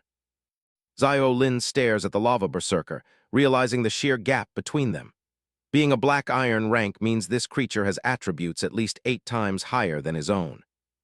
Standing before the giant, Xiao Lin feels small and vulnerable. His current attribute total is only 13 points, making him little more than an ant in the eyes of this titan. The berserker's glowing eyes fix on him, its massive axe beginning to glow with heat. Xiao Lin knows that a head-on fight against a black iron opponent at his current level can only end in a crushing defeat.